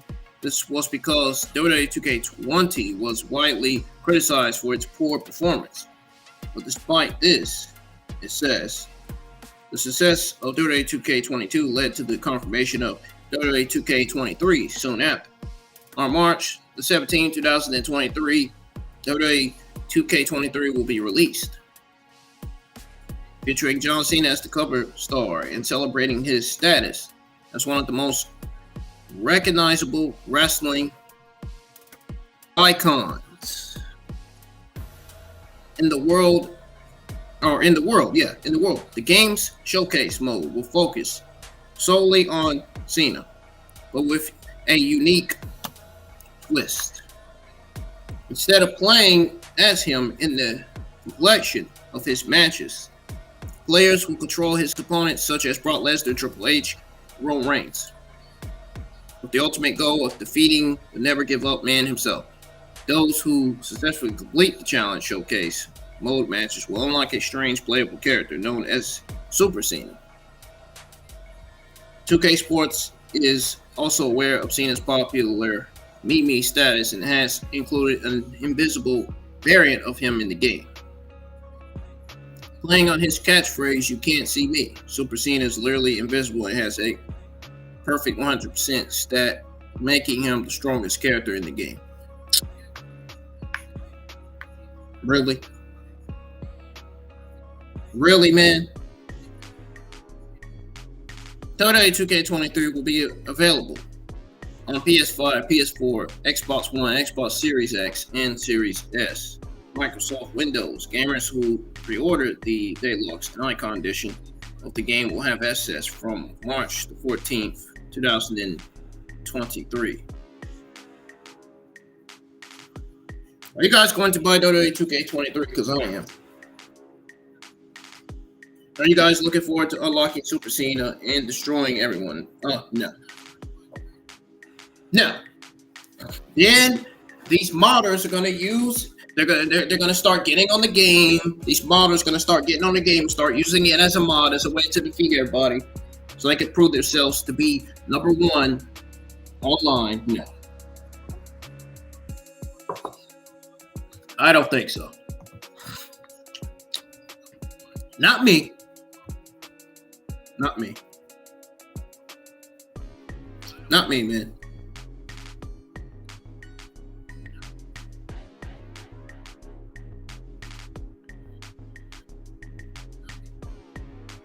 There's some news on, God, this fucking news article makes me sick on the stomach to fucking look at.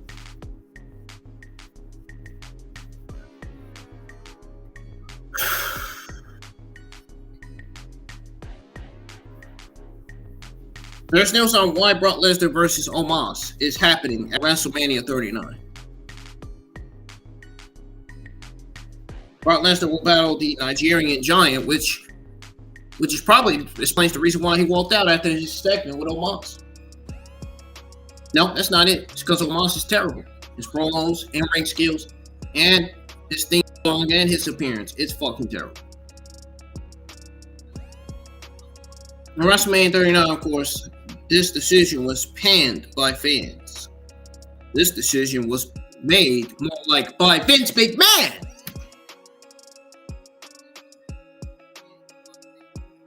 The colossal WWE superstar has been managed by MVP for quite some time now, and is slated for one of his biggest matches on the grandest stage of them all.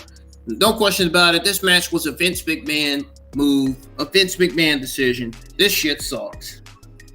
This was one of the worst decisions they've ever came up with. This shit's dumb.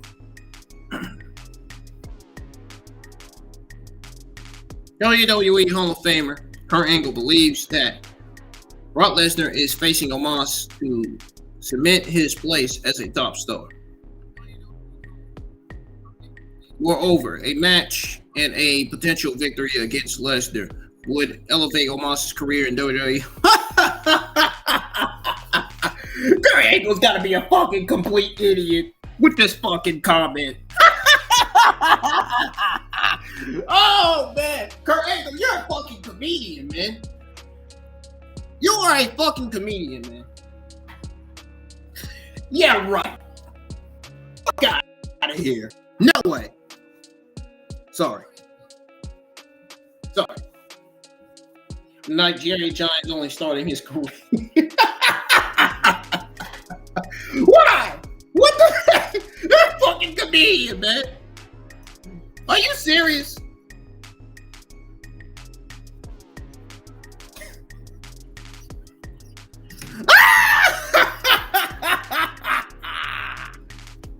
You gotta be serious. Not happening. Not happening, man. I'm done. I'm not going over this article no more. I'm done. No. No more. No more. No more. Shit sounds fucking awful to read.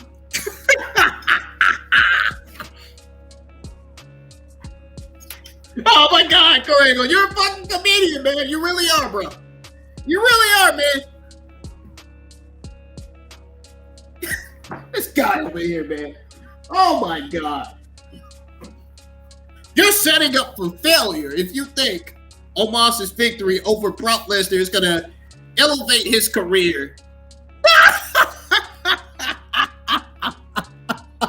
No. Get him off of TV. He is fucking absolutely terrible.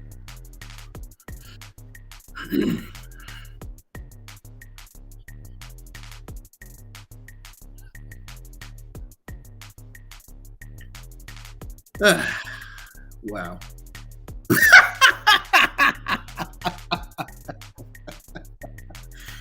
What the fuck?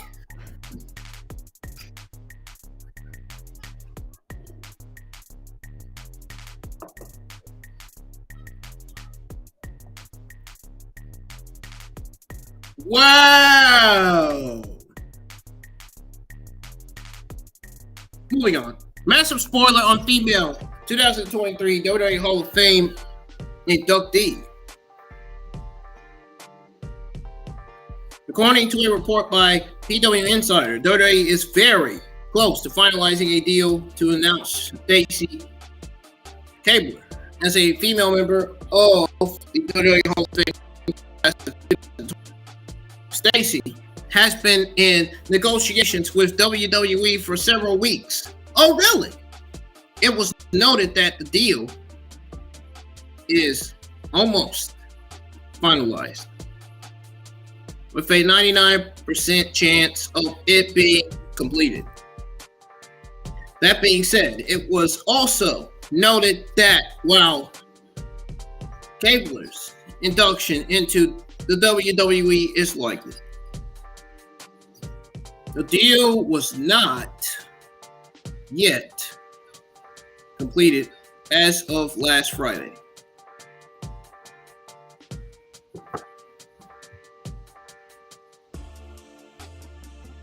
Stacy joined WCW in 1999, later moved to WWE in 2001 after the sale of WCW. She remained with WWE until mid-2006, after which she shifted her focus to other pursuits, including a stunt in Hollywood following her participation in Dancing with the Stars Season 2 in 2006.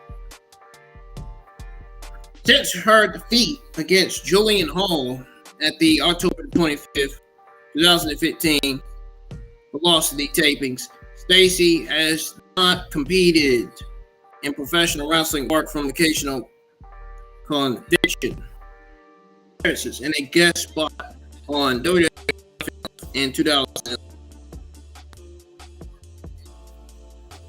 On the show's take on Stacy getting inducted into the WWE. Should WWE induct another female this year? Sound off in the comments section.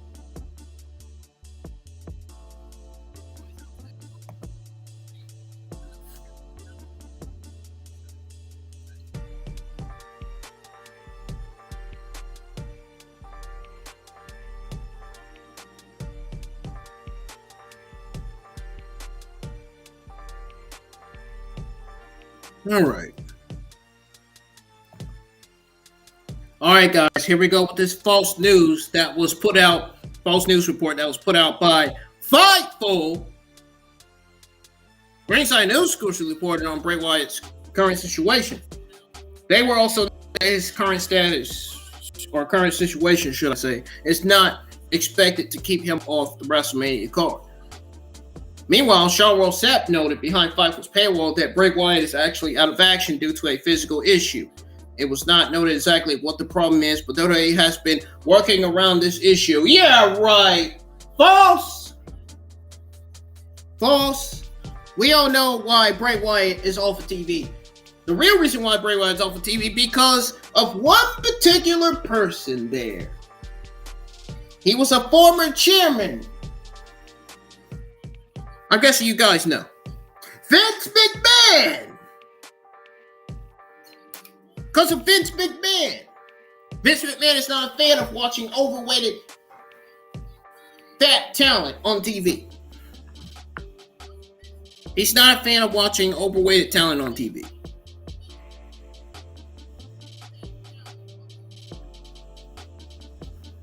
It says here, and I quote, WWE sources familiar with the situation who have worked with Wyatt claim to Fightful that Bray Wyatt is currently sidelined with a physical issue. They're not sure on a return time as of now. There have been rumors that Wyatt had walked out due to creative issues. Thus far, it says they haven't gained any information that would confirm that and haven't been told that from anyone in the company thus far, end quote. And then it continues to say, Bray Wyatt had been slated for other live events and episodes of SmackDown, but was pulled from those due to the physical issues WWE sources claim. However, Even though he'd been sidelined, Bobby Lashley continued the feud without Bray Wyatt being there, including last week in a backstage segment. As of one point this weekend, it says Lashley wasn't scheduled for Raw.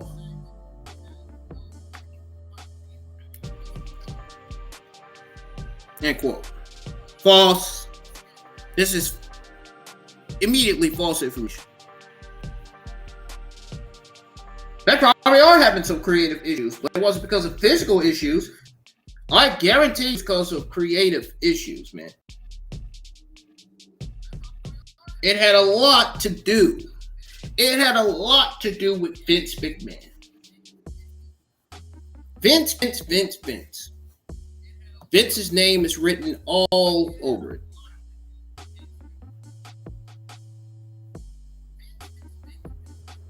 Jesus fucking Christ. This I can't even I can't even imagine it being because of physical issues. That sounds like a blatant fucking lie. That's a blatant fucking lie, man. Because of physical issues. These people, these freaking reporters, man, they are a bunch of fucking comedians. Because of physical issues. Give me a fucking break with this shit. No, it's not because of physical issues. It's because of Vincent Kennedy McMahon. 77-year-old loving demented old fuck, Vince McMahon.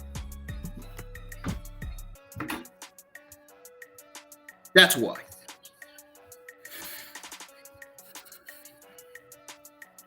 Edge accepted the challenge, only to add that it will be a Hell in a Cell between the two sworn enemies on the grandest stage of them all. Balor teased his demon gimmick for the matchup by saying that he'd been through hell before, but it spit me out because hell couldn't handle my demons. This refers to the news on WWE adding Hell in a Cell match to WrestleMania 39 card. That's what this news is referring to. WrestleMania 39 will emanate from the SoFi Stadium on April the 1st and 2nd. The card right now is Roman Reigns defending his WWE Undisputed Universal Championship against Cody Rhodes, Bianca Belair defending her Raw Championship against Asuka, Charlotte Flair defending her SmackDown Women's Championship against Rhea Ripley, Austin Theory defending his United States Championship against John Cena, Brock Lesnar versus Omos, which is going to be the worst match on the show, the only worst match on the show. As of right now, Bobby Lashley versus Wyatt has been taken off the card due to Wyatt having creative issues with WWE. Not physical issues, creative! Yeah. Who the fuck gives out a fake-ass false news report on Bray Wyatt having physical issues? Are you serious? There's nothing physical wrong with Bray Wyatt at all. They just don't have no creative plans for Bray Wyatt. Simple as that.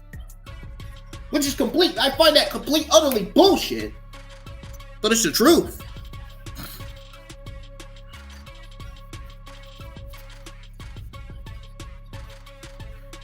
Seth Rollins versus Logan Paul, Trish Stratus, Becky Lynch, and Lita versus Damage Control, and Edge versus Finn Balor. So it's slated for WrestleMania 39, man. I just went over the card. So, Lord have mercy. I'm ready to get the fuck off of here. That shit sucks. That shit sucks, man.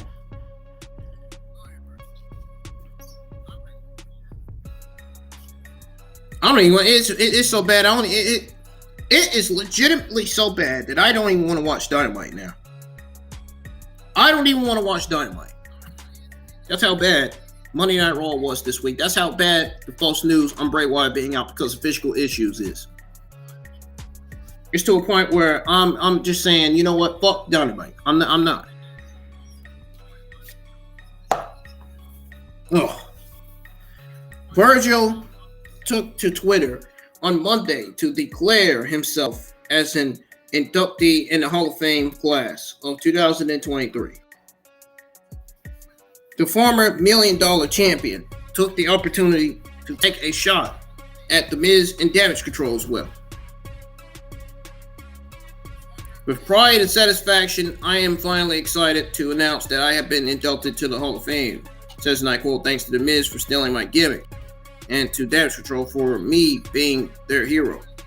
Meat sauce goes Hollywood.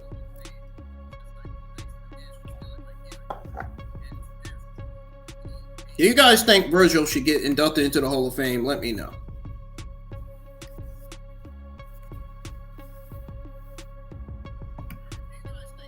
I'll be glad when I get inducted into ending this fucking stream so I can get this background done real quick before Dynamite comes on. Guys, it looks like I'm going to be late for Dynamite. I'm going to be late. Going to be late for Dynamite, man, because I got all this other news to give out. I'm going to be late for Dynamite.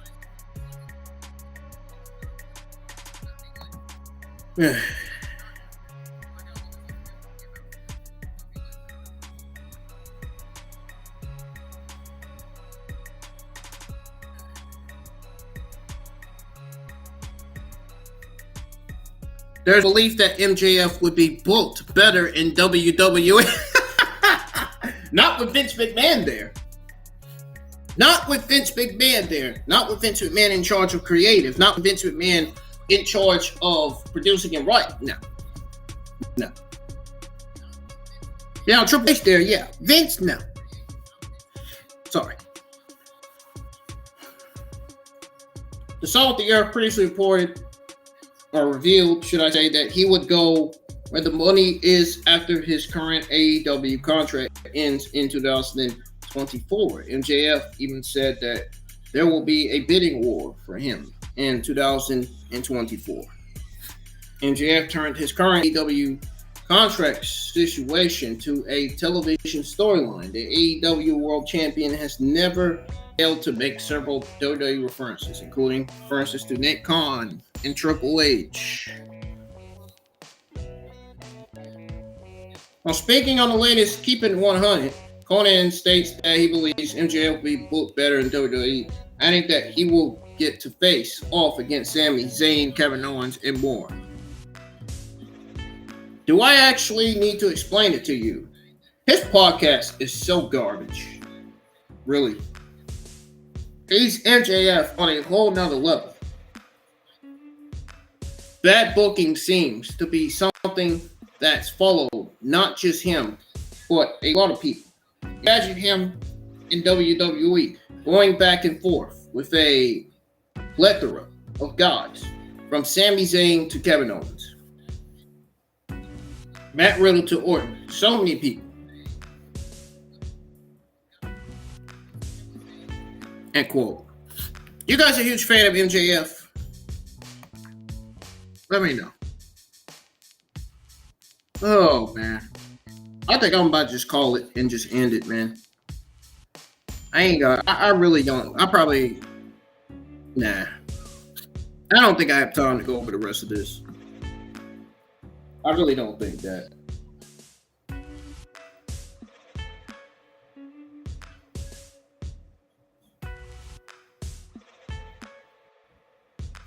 I got to go over it as fast as I can.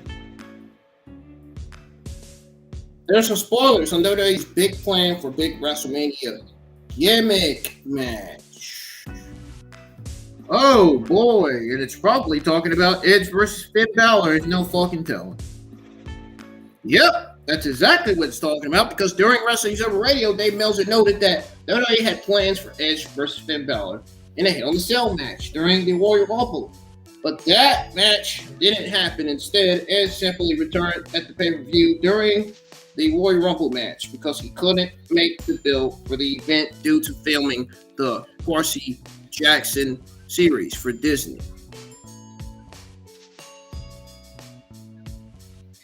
So it says here, and I quote, they had plans for Road Edge versus Demon Finn Balor in a Hell in a Cell match, but it was moved because Edge was doing a TV show. So I presume by him mentioning Demon, says Dave Meltzer, that is still the direction we're going.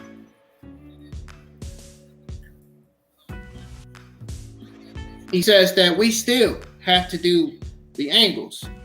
They announced the Hell in a Cell, and if it goes the way it was supposed to go, then we will have Balor announce the Demon and Edge announce the Road Edge, and that's that's where we're going. That's where we're going. End quote. Edge versus Finn Balor could tear the house down at WrestleMania 39. It's always that possibility. Here's that this match is a match that WWE basically had in mind. I think Edge versus Finn Balor was a Triple H move. I don't think this was nowhere a Vince McMahon move at all. They didn't want anyone else to take the Hell in a Cell gimmick match in the meantime either. What is y'all's take on the situation with WrestleMania booking?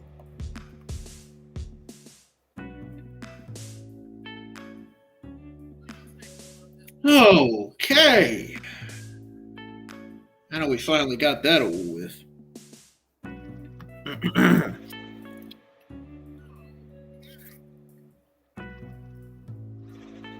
Bray Wyatt's WWE WrestleMania match. Really in jeopardy? I'm not going to answer that until the end. I'm not going to answer that until after I go over this with you guys, this news article.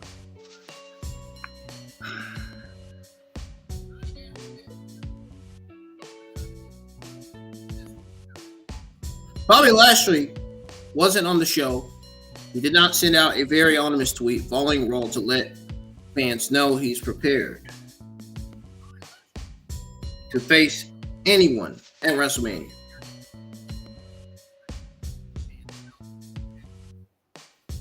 He sent out a tweet and said this, and I quote, "I've worked too hard to be denied. I will be ready to fight on the biggest stage of them all, WrestleMania. I don't care who it is. Somebody will feel the wrath of Almighty." End quote.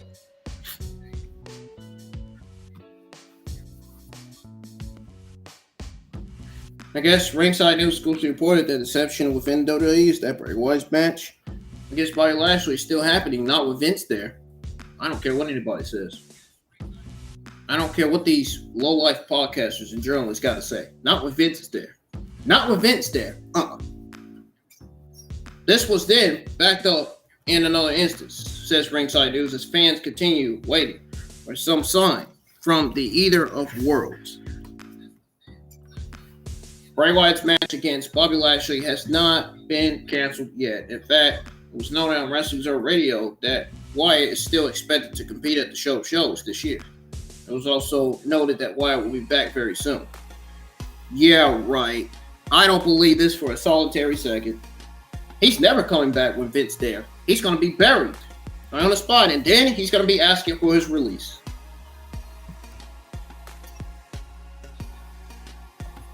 Vince McMahon is not a fan of Bray Wyatt at all. What if I tell you that Vince McMahon dislikes Bray Wyatt and his gimmick? Yeah, that's something to consider.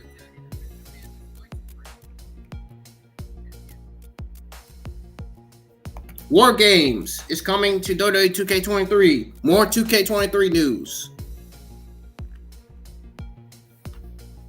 2K Games page finally made an announcement. The 2K Games page made an announcement that made fans happy.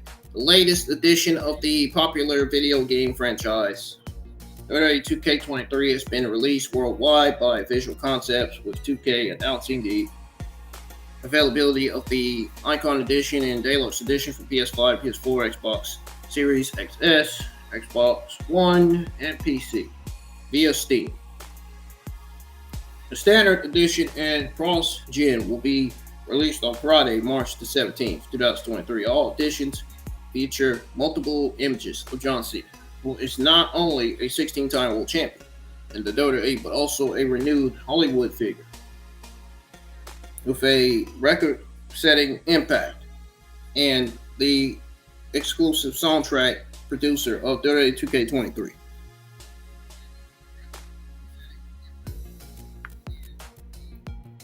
With each iteration of the 2K franchise, our team strives to add impressive features that players will love. He says, and I quote, says Greg Thomas, president at Visual Concepts. We're very proud of the work that we've done on WWE 2K23 and You Can't Beat Me showcase. War Games enhancements to existing modes and general look and feel of the game, it truly is even stronger. End quote. WWE 2K23 introduces an exciting lineup of new features and improvements, including the highly anticipated addition of War Games. Fans have been clamoring for this mode, which offers intense, high-octane action in both single-player and multiplayer formats. The mode takes place in 2 side-by-side rings, enclosed with a double steel cage, and allows for heart-pounding 3 versus 3 and 4 versus 4 battles. The game will feature a 2K showcase mode titled You Can't Beat Me, which will be focused on John Cena's career in WWE. In this mode, players will get an opportunity to play as some of Cena's toughest opponents in attempt to defeat the legendary warrior. The mode, Cena's 20-year career, will be narrated by Cena himself. The WWE 2K franchise signature feature, the Creation Suit, returns in the upcoming game, offering players the availability to design custom content such as superstars, general managers, arenas, entrances, movesets, championships, and more. This feature will be available across multiple platforms, allowing the community to share their creations.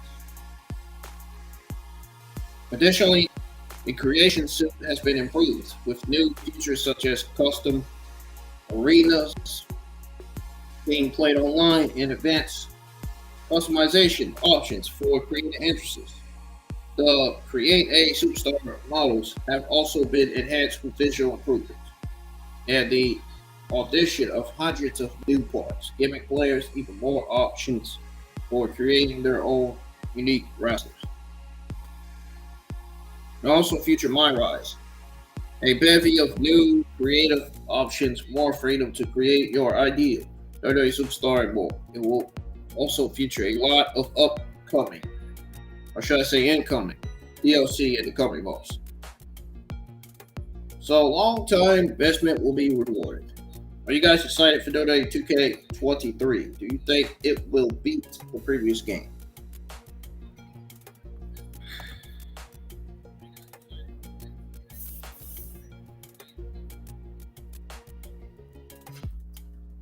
Now, Cody Rhodes would be all about WWE splitting undisputed Universal title.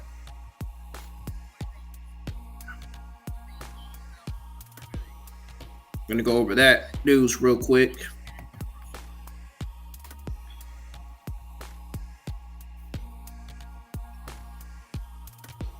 Cody Rhodes seems to agree with the thought and has advocated his desire of splitting the world titles. American Nightmare spoke about the same during a recent interview with the Bart Winkler Show. Says here, and I quote, what it will take for the titles to potentially be separated is maybe who leaves after leaving WrestleMania. I think it's a time when perhaps management can step in and make that call so that you never put it on potentially me or potentially Roman Reigns. Of course, the thing that I want my hands on is the WWE Championship. It's the one that Paul never got. I think that's a good time for maybe management to step in, and if they did, I would be all about it.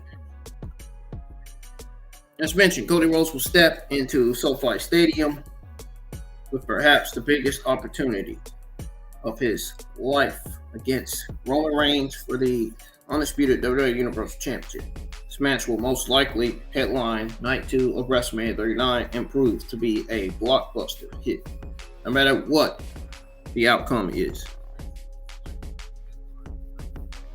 Do you guys think the WWE and Universal title should be split? I know AEW Dynamite is on. I'm going to be a little bit late for the show.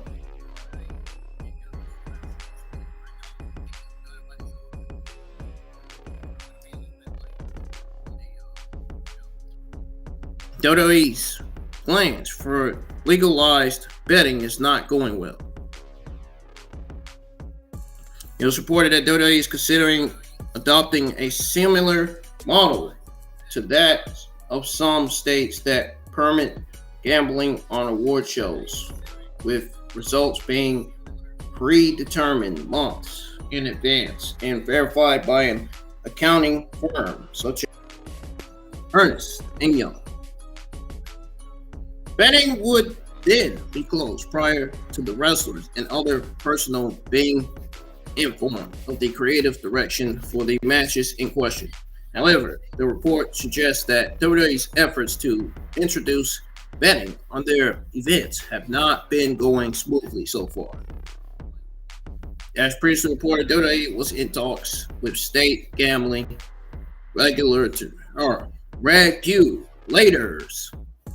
in Colorado and Michigan to legalize betting on high-profile matches. The promotion has already registered with the Indiana Gaming Commission in a related move to legalize betting on matches. However, the Colorado Division of Gaming made it clear that they do not plan on allowing sports betting on WWE matches. While speaking on Wrestling Observer Radio, Dave Meltzer talked about WWE's current plans for legalized betting on their matches. Meltzer revealed that WWE's current talks are not going well at all. Says here, and I quote, "They're not very receptive to it. Not WWE, but the gaming commissions. One of the commissions pretty much said no. MGM, Grand, the books there don't want to take any action on professional wrestling. They just thought that the idea was on the surface completely ludicrous. Most states do not allow betting on the Academy Awards. There are states that do." He says, "I think there's 7, and WWE's thing was, if you can bet on the Academy Awards, why can't you bet on us? And we'll do the same safeguards the Academy Awards do. If it were to happen, we've talked about this before, it's just an incredible headache to the creative team, the wrestlers, everyone. I don't expect anything soon, but they're trying in several states, and we'll see what happens." End quote. Meltzer characterized, says Ringside News, it as a disaster waiting to happen because of how easily insider information would leak. In contrast to WWE's plans, the UFC is currently facing investigations related to various allegations. This includes allegations that Glory MMA coach James Rose made money from insider information about fighter injuries.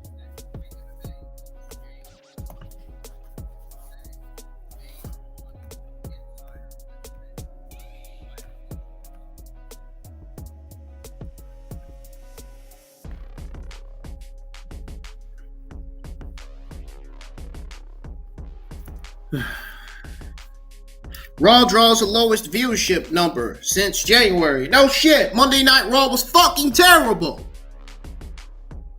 I just got through reviewing Monday Night Raw earlier. This confirms my fucking fears. This confirms my truth. This confirms me to be right about Monday Night Raw. Because according to WrestleNomics, March the 13th episode of WWE Raw brought in an overnight average of 1.705 million viewers with a .53 to 1849 demographic. See, I told you guys. Those of you guys that voted that Monday Night Raw episode 11 was fantastic, I told you it wasn't as good as you thought it was. What did I tell you? If the viewership isn't any indication of that to you, I'm going to need you to go check yourself in the mirror. Okay? I'm telling you, it's not as good as you thought. When you voted fantastic on the voting poll, it's not as good as you think, man. Already said it. Look at it. Look at it. Look at it, man. Here I am, proving you guys right again. Proving you guys wrong again, man.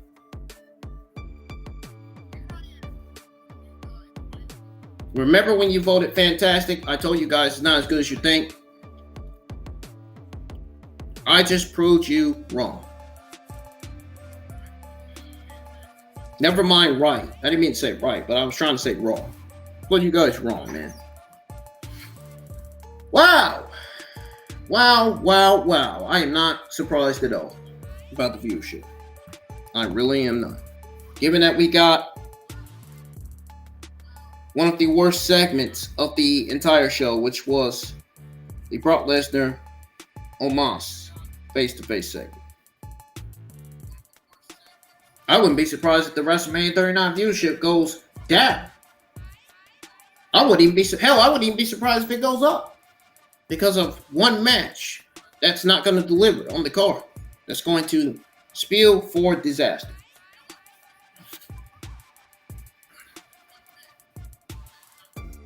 WWE going with different idea for this year's Hall of Fame class. Sean Rossap, I don't even know if I want to believe this one. False reports they be putting out. Sean Rossap and Fightful. All these dirt sheets. Fightful, PW Insider, and goddamn Wrestling Observers. All these dirt sheets, man, putting out false information. I don't know. I don't know if I'm going to believe this one or not.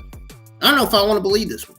But Sean Rossap noted behind Fightful's paywall that WWE is going with a different idea this year in 2023. They plan to have a much smaller class of Hall of Fame inductees. Says here, and I quote, they were told that the working plan was for this year's class to be way smaller than in previous years. End quote. The Great Buddha was pitched, but it didn't happen. Rey Mysterio ended up being the first one to get inducted into the Hall of Fame.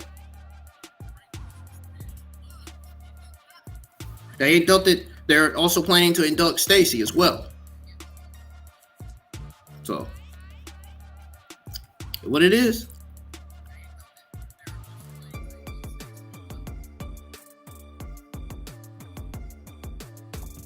There is a possible spoiler on upcoming surprise AEW debut. Now we move on to your AEW Wednesday afternoon news. Now that I've went over your WWE Wednesday afternoon news.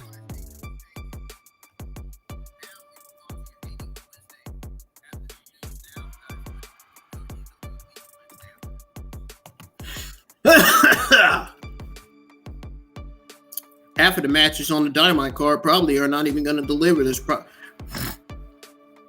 Some of the shit on the show is probably going to be good. Not all of it, though.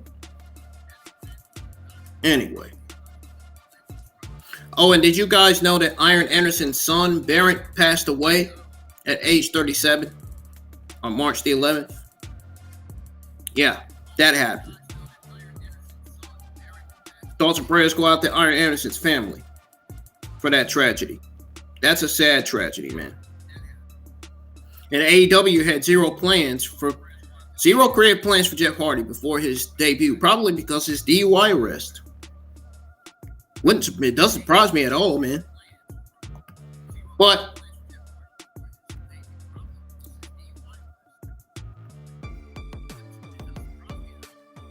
it was noted by Fightful that Taya Valkyrie could show up in AEW because she is free to do so. That being said, she has some commitments for MWL in April. And she's not under a contract and can actually work wherever she wants, says Fightful. And they did learn that she has some dates she's committed to through next month with MWL. So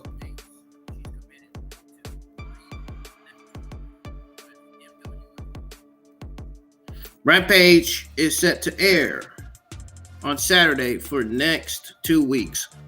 Oh, I cannot wait to not give out that news because it's not happening. I'm not giving it out. I'm going to save it for the Dynamite review. I'm not giving that shit out. One more, guys, and I'm out of here.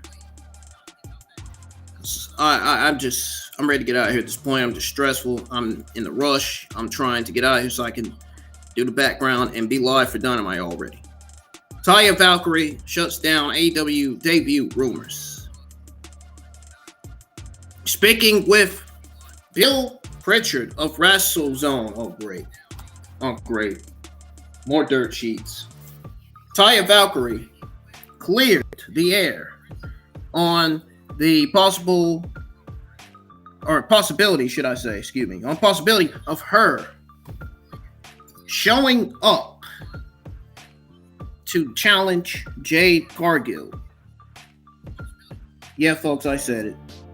To challenge Jade Cargill for the TBS Championship during AEW's debut in Winnipeg this Wednesday. The former Impact Knockouts World Champion said she'll be at her home in Los Angeles on the day of Dynamite. It says here, and I quote, I will be in Los Angeles. California will be here in my house with my dogs. John will be back from Australia, so yeah, I'll be there.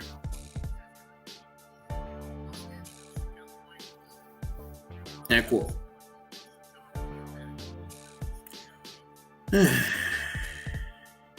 So, Taya Valkyrie took the opportunity to share a message for the wrestling fans, asking them to enjoy pro wrestling instead of wasting their energy trying to figure out the rumors and speculations.